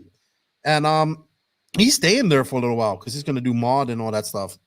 Masters Dirt and all that good stuff. Also, yep. We got to get Fend on her. He's got to get him on her. Do an interview. He's making the round, so I would assume you'll be hearing from him, or you'll be in touch with him. Sure, I will. When he probably gets back off this trip, I'll line up. No, he's a busy man too. So what's up, Gator Man? What you got? You got a question for any of us this week? Man, I'm so jealous of Wally. He's drinking beer and got a blonde, somebody with blonde hair next to him. You can see that's Caitlin. Oh, okay. Hi, Caitlin. She didn't want to come on the camera. Where's your Wally built at? The peer pressure. All right. Do you have a question for Tim or Wally or even me? Yeah, I got a little question. What's the life expectancy for a racing engine? One that's being used, several big races a year and pretty steady racing. Is a year a pretty good lifespan for an engine? That's usually what I try to get, at least. It depends on how aggressive you are with your tuning. Like if you're running it, some people like to tune their engine to kill. Like I know people that go through engines in about 6 months, but it all depends on how aggressive you are with your tuning. So if you want your engine to be as fast as it possibly can, or you want to get the greatest mileage you possibly can, you can do that, but it's also going to shorten the life expectancy of that engine. If you're a little bit more moderate with it, like you get good power, you get 7.5, 8 minutes out of runtime, then yeah, I think that engine will run safe and it'll last you a year, maybe even longer. And then the biggest thing is keeping up on your bearings. I've noticed that engines start to feel like they're wearing out, but it's just the bearings. And if you just change the bearings out, the engine will be totally fine. But don't wait to change your bearings. If your engine's sitting for like more than maybe a month or so, I would just put fresh bearings in just as a precaution. We kind of use engine oil. After-run oil too. Don't forget that. After-run. After-run mystery oil. oil. Yeah. Yep. But like what I do with our engines, our race engines, is literally we'll run like P&B. We've ran 3 JBRLs, I think, since P&B. like that engine's already out of the car, going back to Adam. Adam will put a slight pinch on it, change the rod and the bearings, and then send it back, type of thing. So basically, every 4 races, we're literally pinching the engine back down to get more compressed. But they'll last us the whole year that way. But you know, we changed the rod just because some people trying to get a hold of Marshall's tension might be a little bit hard on some engines, and Yeah. so it's just for Or if you're angry. you know, right. A rod's a lot cheaper than a whole engine. So, you know, just, so it's like every 3 months, we're basically sending Adam our engine, and then the one that he just fixed, we'll put back in the car. So, and the rod, like when it gets a little bit of slop in that bushing, man, that can affect your tune as well. Absolutely. So I would, for me, like I don't measure in time. I would measure in gallons. I would the rod, like especially after a break-in, you might get a little bit more time, another gallon off that rod, and then you want to change it. And I think that's, and bearings, like Wally said, and I think the best thing to have is maybe 2 engines or 3, and then rotate them. So you have one that you practice with, and then one that you go to big races with, and then you have a spare one. So I know it's expensive, but honestly, with nitro racing, anything can happen. I mean, you lose an air filter, or that's your engine, and you suck dirt, that's your engine done.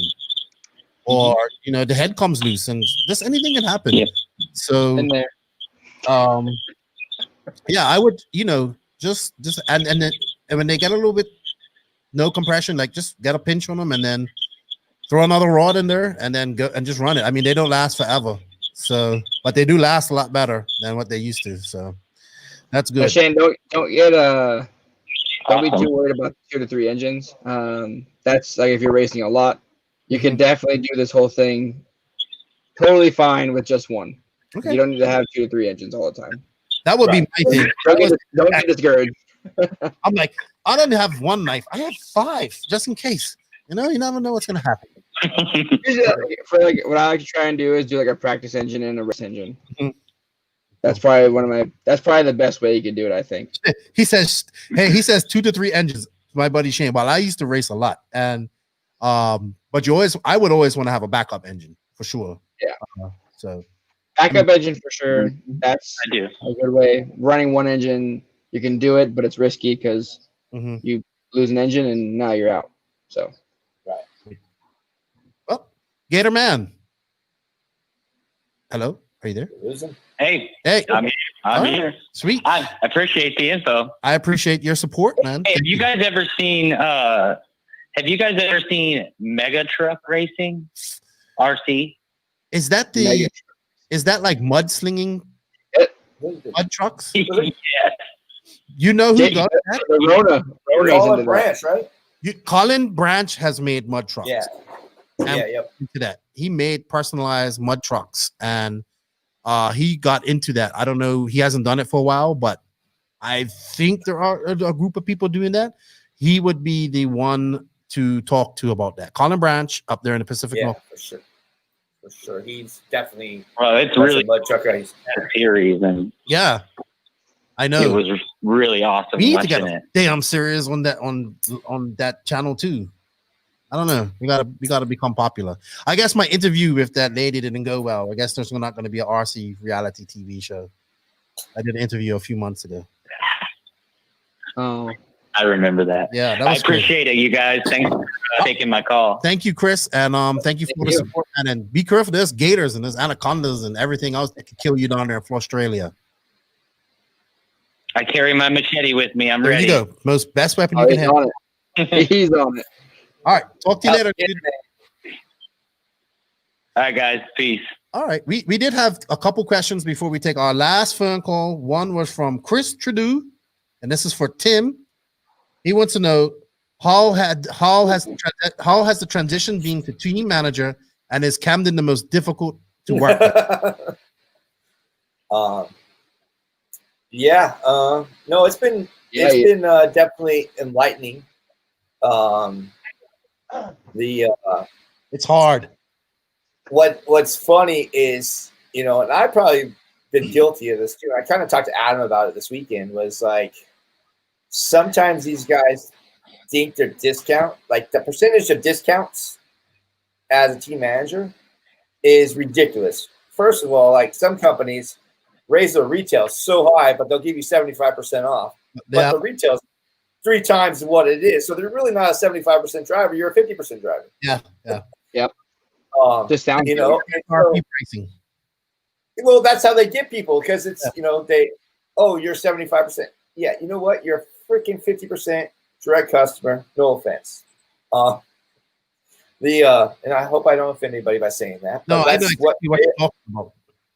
Yeah, that's what they are. You know, you look at the results and you're like, you finished 90th at, you know, NNRC or whatever. Like, you like to be a 60-70% guy, you need to be in top 24 in NNRC in a car race or whatever, at least, if not, you know, top 10, you know. So yeah, that's just it's just eye-opening what people think they're worth, or, you know, and then you go on their social media and they've never even tagged any of their stuff prior. You know, that I look at that stuff like, if you're not promoting the brands, then I don't want you. Like, you know, we're here to sell cars. You got to bring value to the company that's supporting you. That's the biggest thing. Absolutely. It's a two-way. It's either on the track, it's on social media. You have to somehow be valuable to the company, or you probably going to get dropped. Right. Oh yeah. But yeah, no. This the whole discount thing is just that's the frustrating part. Because we got to make money no matter what, you know. That's what this whole thing's about.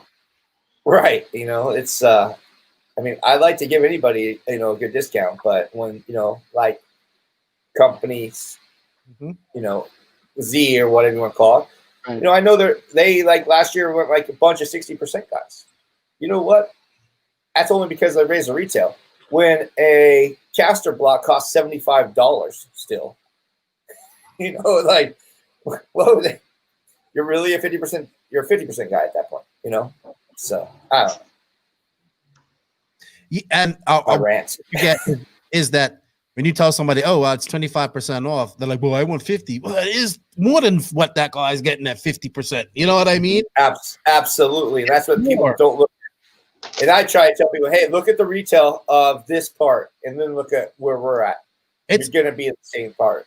Being a team manager has definitely been a very challenging.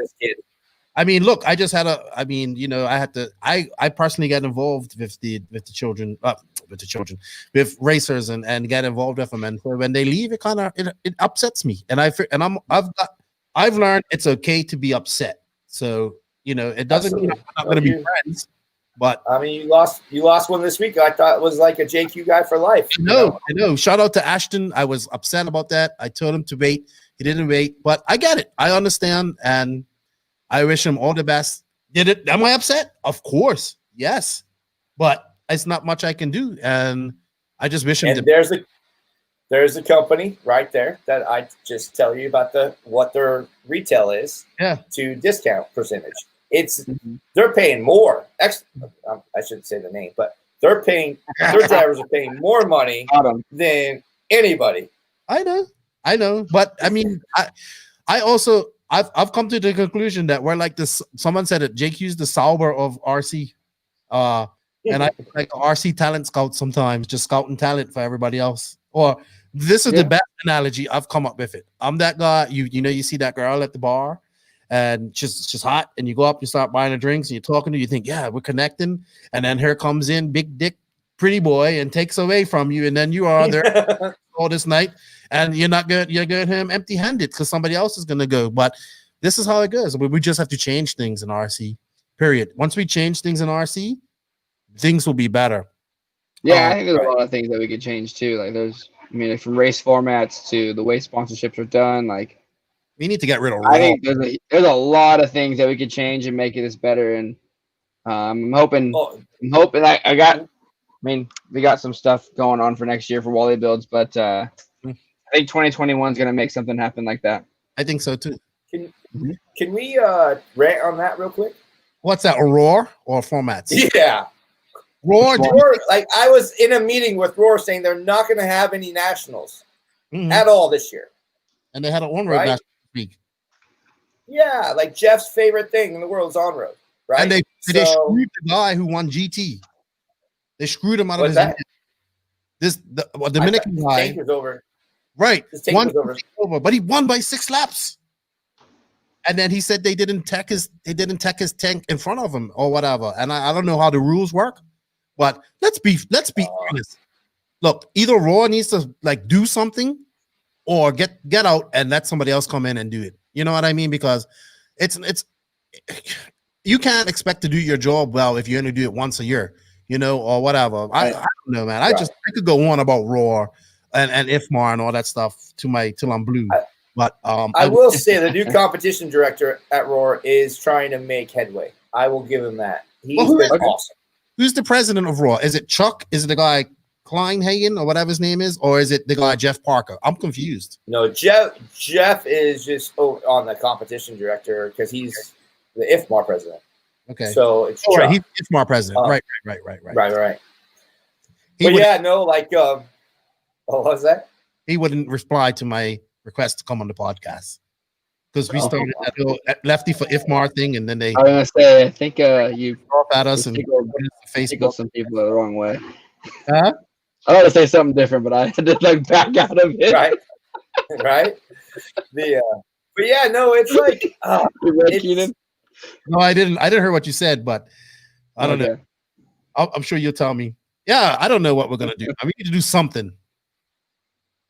I agree. Like I said, the new I think his name's Clinton or something like that. Clayton, new competition director. He's actually got a bunch of us as manufacturers together to try to talk and how to start with A scale and how to improve the whole program and go from there. So he hasn't contacted me. I'm the manager. You know what? I'll add you. You know what? That's my fault. I'll add you. I don't need any more stress. I'll be pissed off in there and be on that group. Hey, you can just listen. You can mute your mic and just listen. You know, at least you can hear what's going on. All right. Well, we have one question. This is for you, Wally, and then we're gonna go into our last poll. Shane, he's the newbie from Tennessee. He wants to know, I'm trying to understand setup. Is there a way to prioritize which part of the car to set up on given how the car feels, or is there like 3 to 4 adjustments doing the same thing? Does this make sense? I think that one's kind of difficult to answer, like straight up. There's not really one answer for that. So I won't have the exact way to do it, but what I would recommend is starting with a setup that is very similar to the track that you're running on.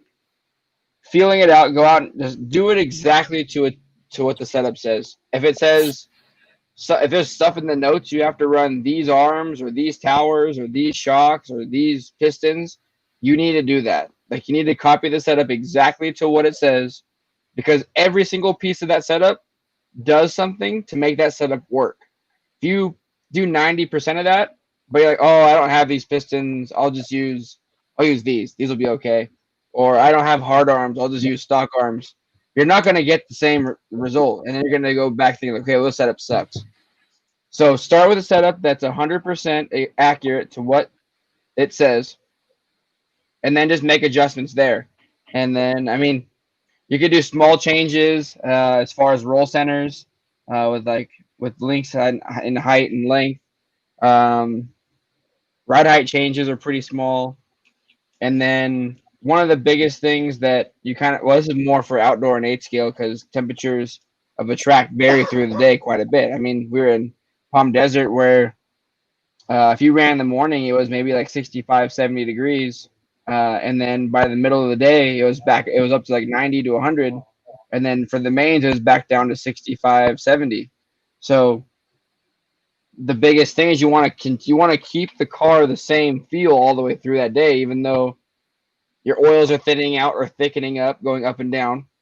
So you want to follow those types of things. So one of the biggest things that I found that helps is for every 10 degrees that the weather changes. So let's say you go from 60 degrees to 70 degrees, you go up 2.5 weight all the way around, and vice versa. If it goes down from 70 or if it goes from 70 down to 60, go down 2.5 weight.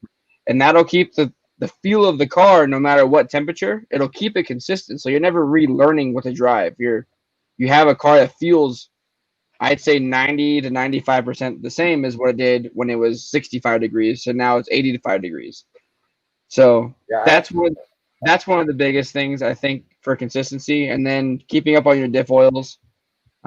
Just make sure those are always like up to date. Don't let them just wear out and like just burn all the oil, because the oil does break down after a while. Yeah, speaking of that, Wally, like I have a chart actually that and I'll use the weather app and figure out what time we're racing. And I have a chart already pre-done. Like it says at this time exactly. But no, I'll go on and look 4 hours ahead of time. Like, hey, it's going to be at this time. It's going to be this. And I go look at the shock weight where we need to be consistent. Yeah. Which, you can find that out. That's a good way to do it. Keep a log. Like I'm working with my buddy Jordan. He does a lot of stuff. He's like the marketing guy for YT Bikes. And he's actually at the other end of the trailer as well right now. But right on. We're working on like a whole file. So we're going to log every single change, every setup that we've done, what we did for this temperature, what we did for this. We're going to have like a whole file for each one of our drivers. So we know what they liked, what they didn't like. We'll have everything that we can go back to and figure things out. And there he is. There's Jordan. So that's my guy. He's going to be he's going to actually be the WB marketing guy going into 2021. So that would be pretty cool. He's going to be doing that, and then also logging all the data as far so that we can get everything accurate and really going. Awesome. And tires. Let's not forget tires. Oh man, we have tires are huge. To get through. Tires are huge. Also temperature sensitive. Yep. Yes. Very temperature sensitive. Struggle bus over here. You look like you're struggling there a little bit, Wally. I'm actually doing just fine. I've just had speech problems lately. He has Kaylin next to him. He's fine. I know, he's nervous. I gotta be on my toes right now. We gotta get Caitlin on the podcast. We gotta get some more female.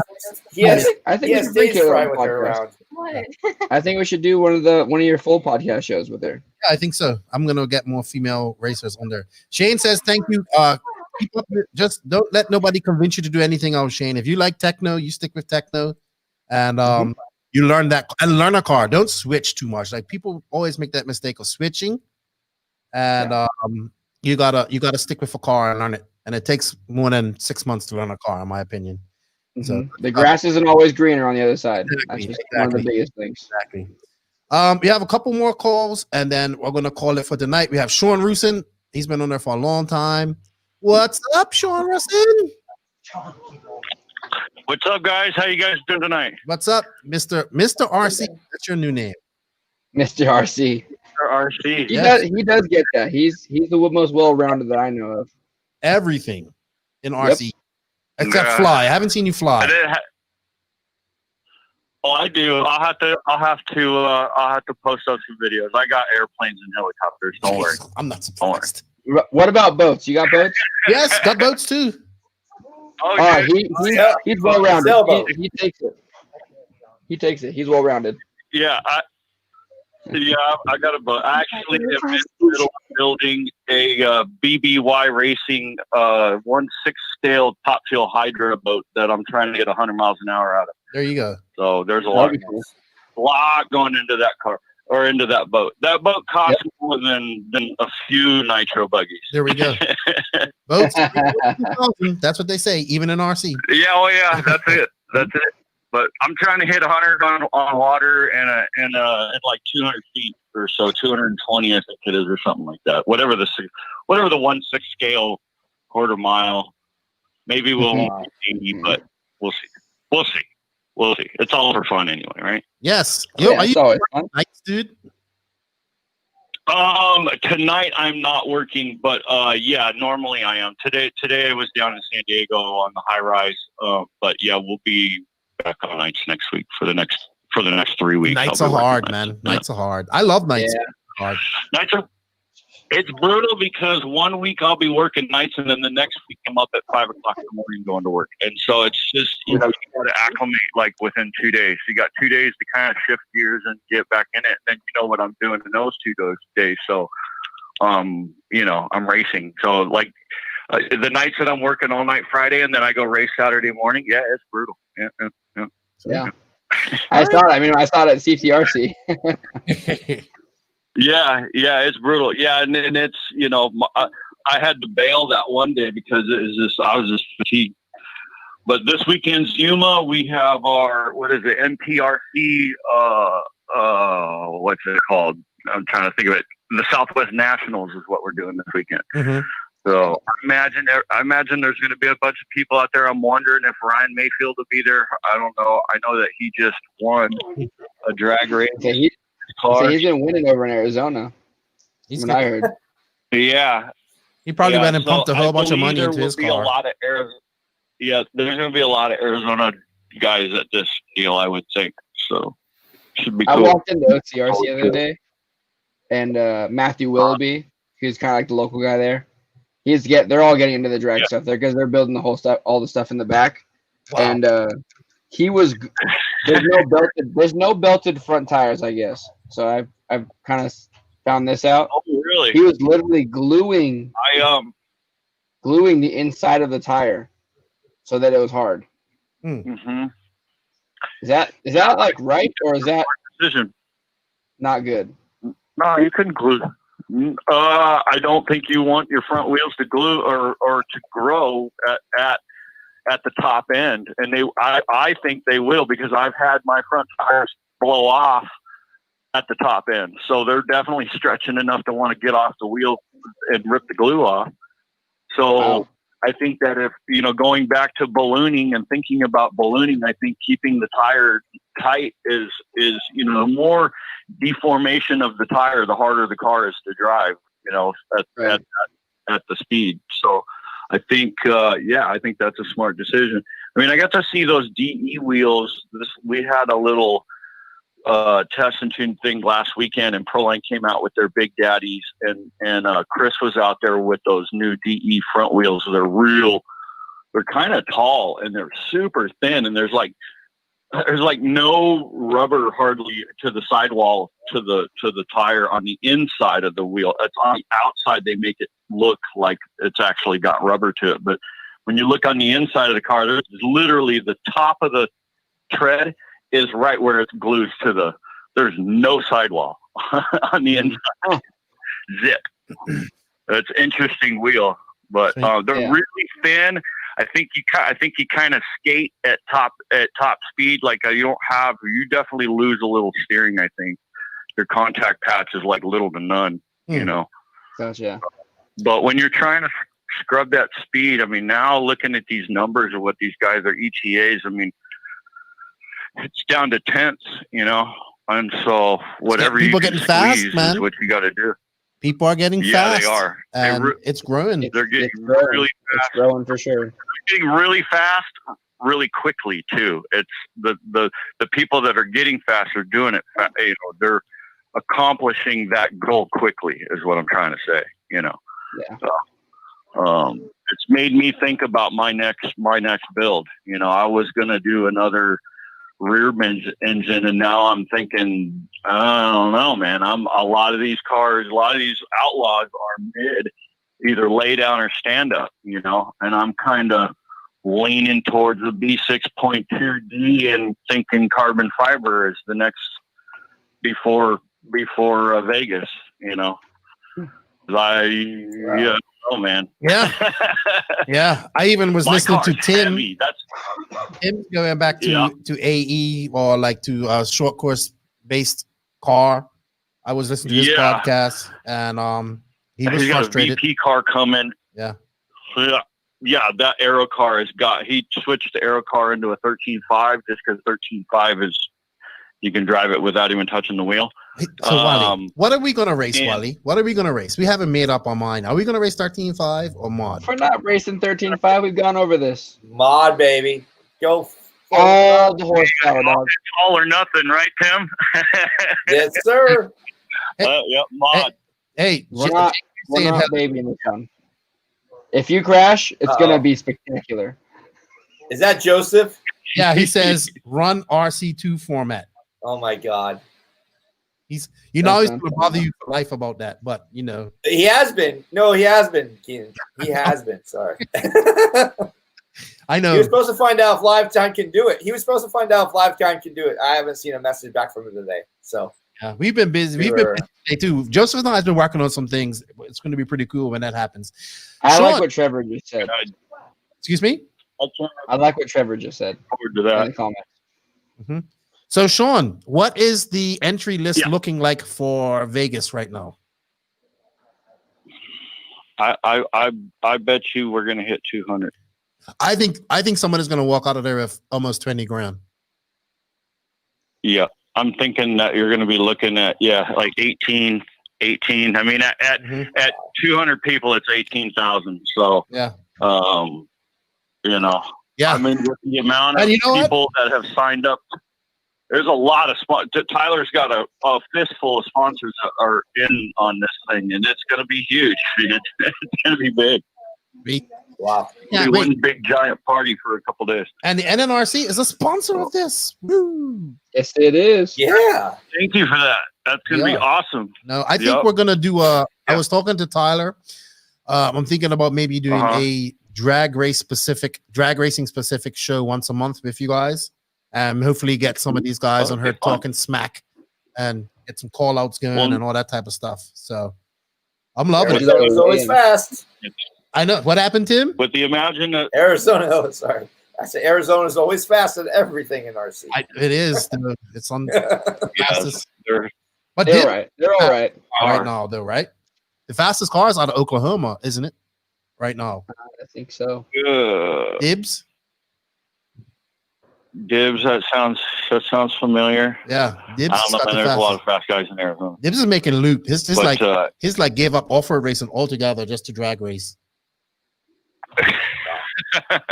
Well, at those take-ins, it's you couldn't if you're traveling around every single weekend going to a race, especially a big one, you could take home a few $100 every single weekend. So that adds up real fast.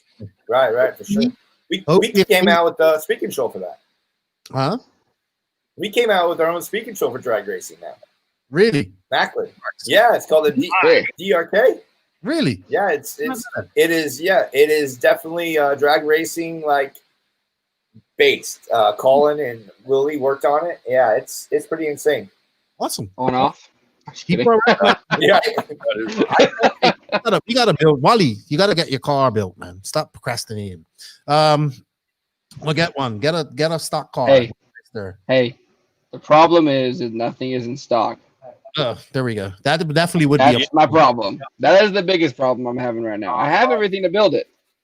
Just waiting for a chassis. Hey, when we have a second, I want to touch base on Trevor's thing. So yeah, after. Hey, Sean. Yeah, hang on for a minute. We just had a question from one of the listeners, Trevor Paul. He's a patron too. What's up, Trevor?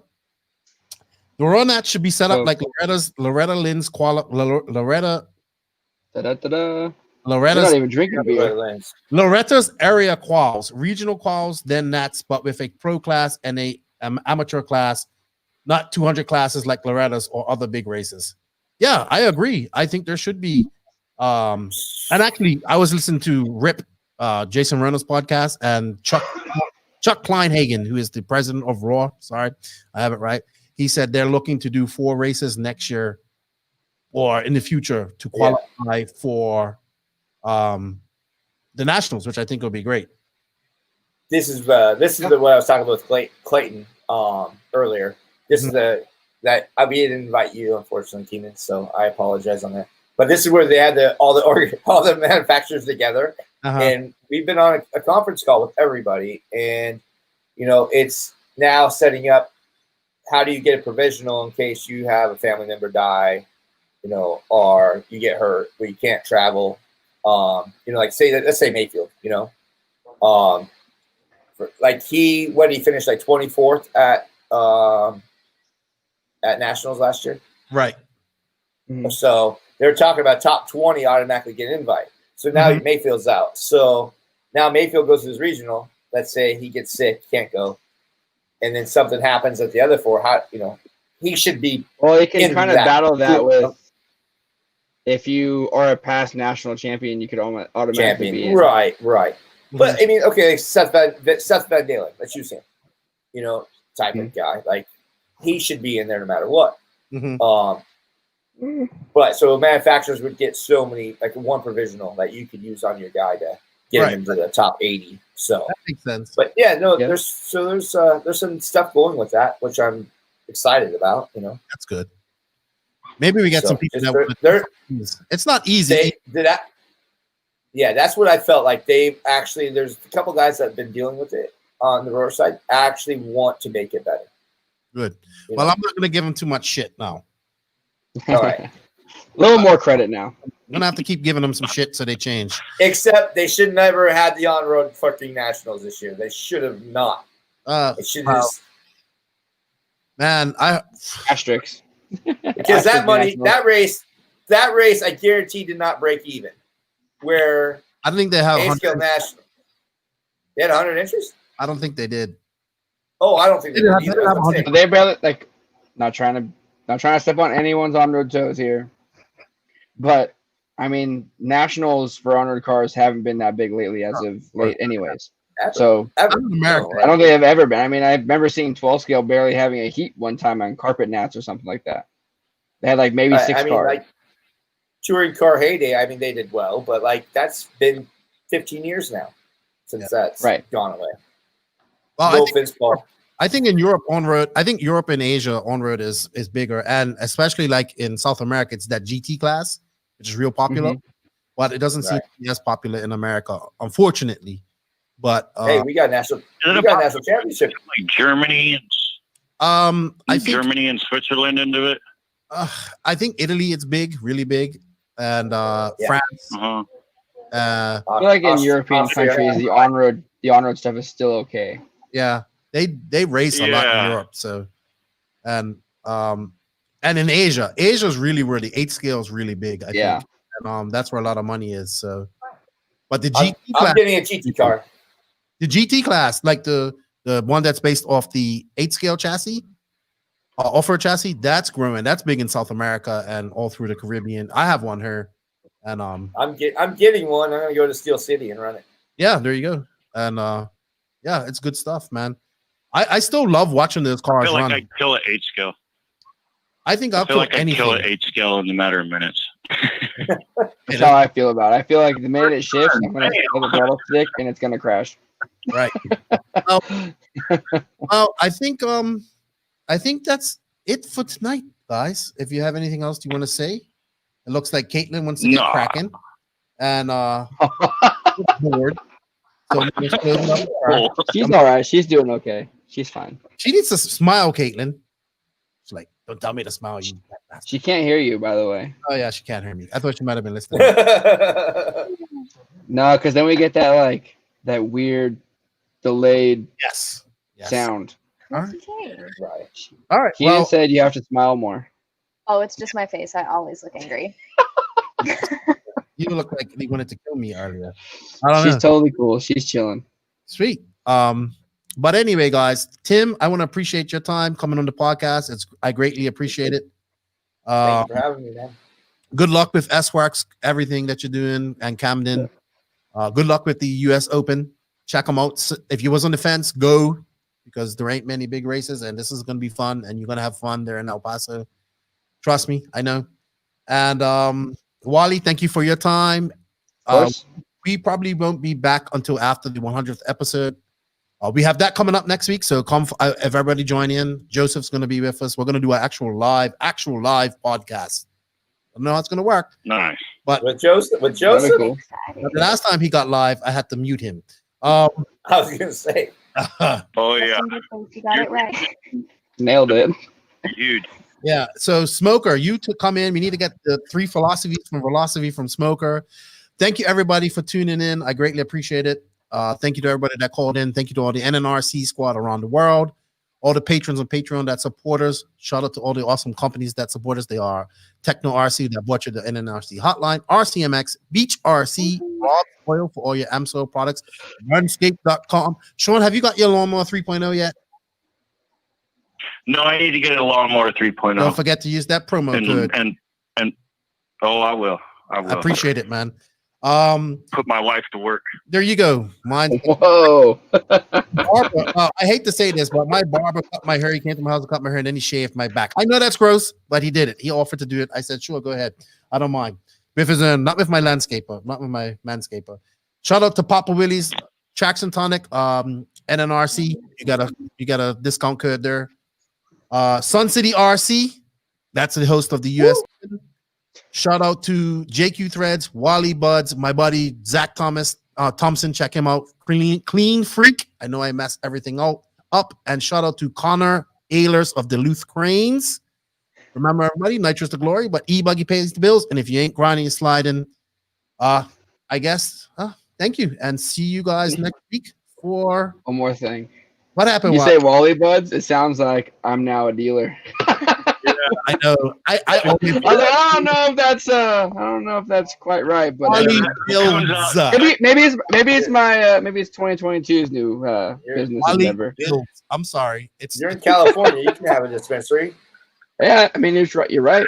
Right. And that kind of goes hand in hand. So we'll see. Wally, the name sounds good at least. The way I say it kind of mess. I say Wally Buds. Comedian, regular artist. I'm sorry, I get it mixed up. I'm sorry. All right, thank you, Wally. Thank you for your time. Thanks, Tim. Yep. Thank you, Tom. Thanks, everybody. We gotta go. You're welcome. Check you guys later. Sounds good. All right, later, man. See ya. See ya.